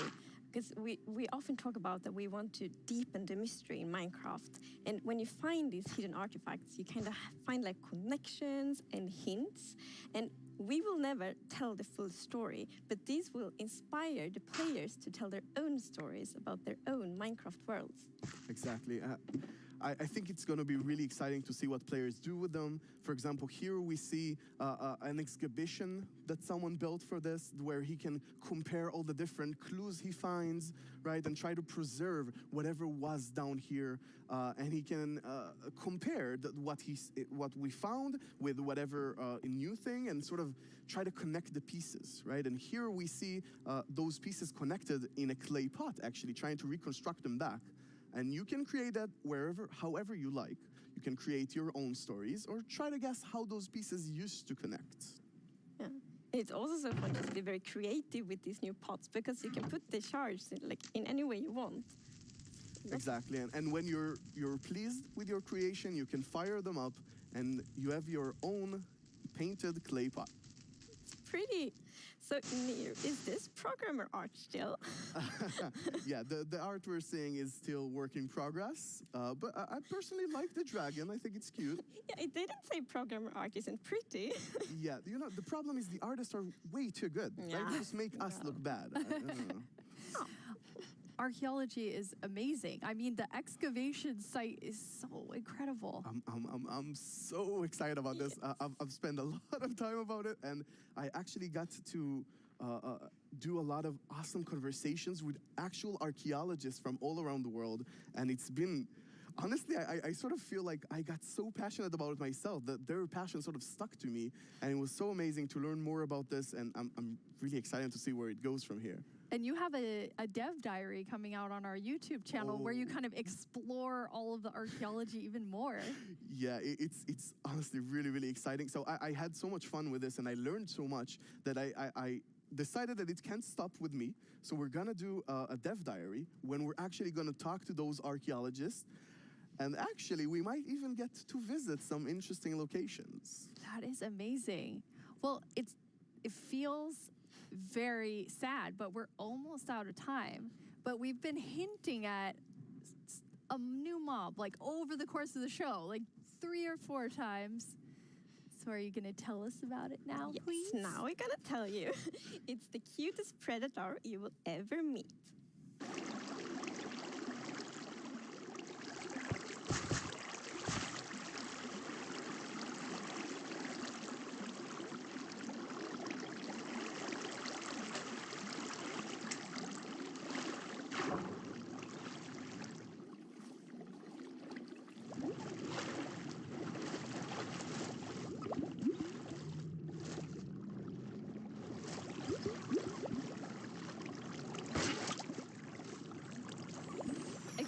I feel like there's only one sound I can make after seeing that, which is like...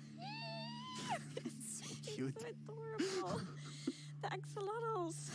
How did you decide on axolotls? So, when we add a new mob to Minecraft, we really wanted to have like its own unique character. We wanted to have purpose. And it's also a very good thing if it happens to be ugly cute. And the axolotl is perfect. It has all of these things. Well, I guess on the ugly cuteness, it might be quite a big emphasis on the cute side, but still. And we actually had a brainstorm in the team. So we were like, okay, we're gonna add goats, but we want to add another animal. And then one of the developers posted like a big picture of an axolotl. And we all went like, yes. Yes, this right now. It's like the definition of ugly cute. It's like made for Minecraft. Perfect. And then we also found out that axolotls are endangered in the real world. And we think it's good to add endangered animals to Minecraft to create awareness around that. So that's also a good thing. Like with the bees? Yes, like with the bees last year, for example. But yeah, so the axolotls, as you saw in the video, they live in the lush caves and they really add a lot of life to the lush caves. And there's also a bucket of axolotl. I didn't think it could get cuter. I know. But that is just so cute. I don't know how to handle it, but it's so cute. So when you're walking around in the lush caves and you see some axolotls, then you can actually scoop them up in your bucket and take them with you. So maybe you build like a pretty aquarium for them in your base, or maybe you bring them to your ocean adventure.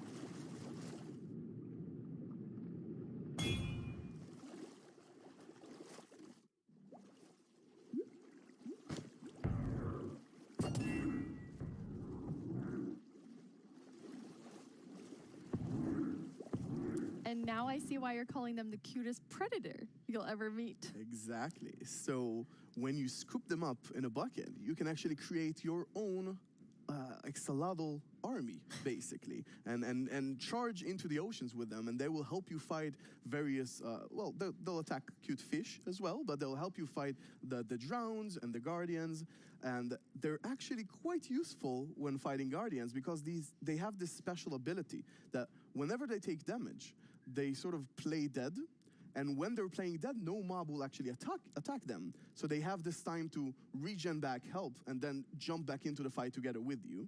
And if you learn how to cooperate with them really well, they might even heal you during the battle. That is so cool. But okay, so you added these two mobs that are like as different as possible with the warden and the axolotl. Yes. So this update is actually a lot about contrast, which is great because it creates like a dramatic player experience, which is so good.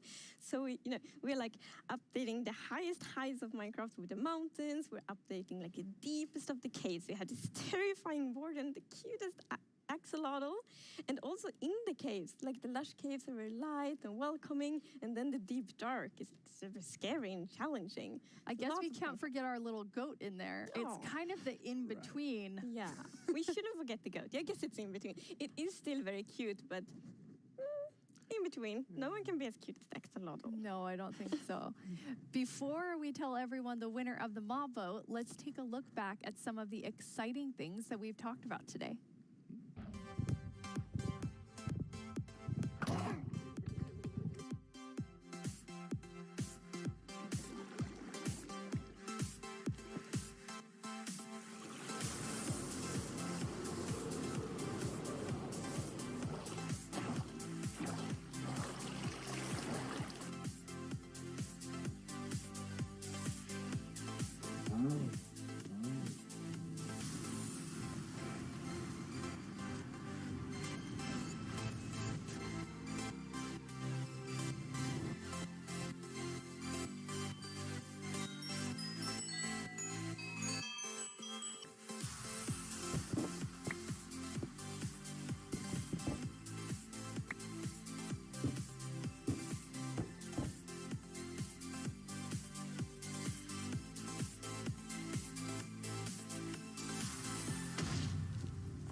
Before we get to our mob vote, I think there's one more question people are really gonna want to know.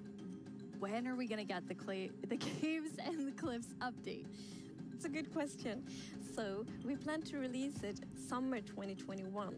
And this actually is really good. As I mentioned in the beginning of the show, we really want to have a lot of time to work together with the community to like gather feedback, see all the great ideas, because the community always have so many good ideas.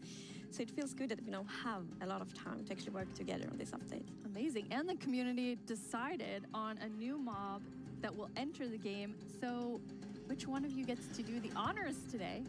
So I think Tiny Agnes has been a bit mean this year, so I think you should open it, Nina. You should announce the winner.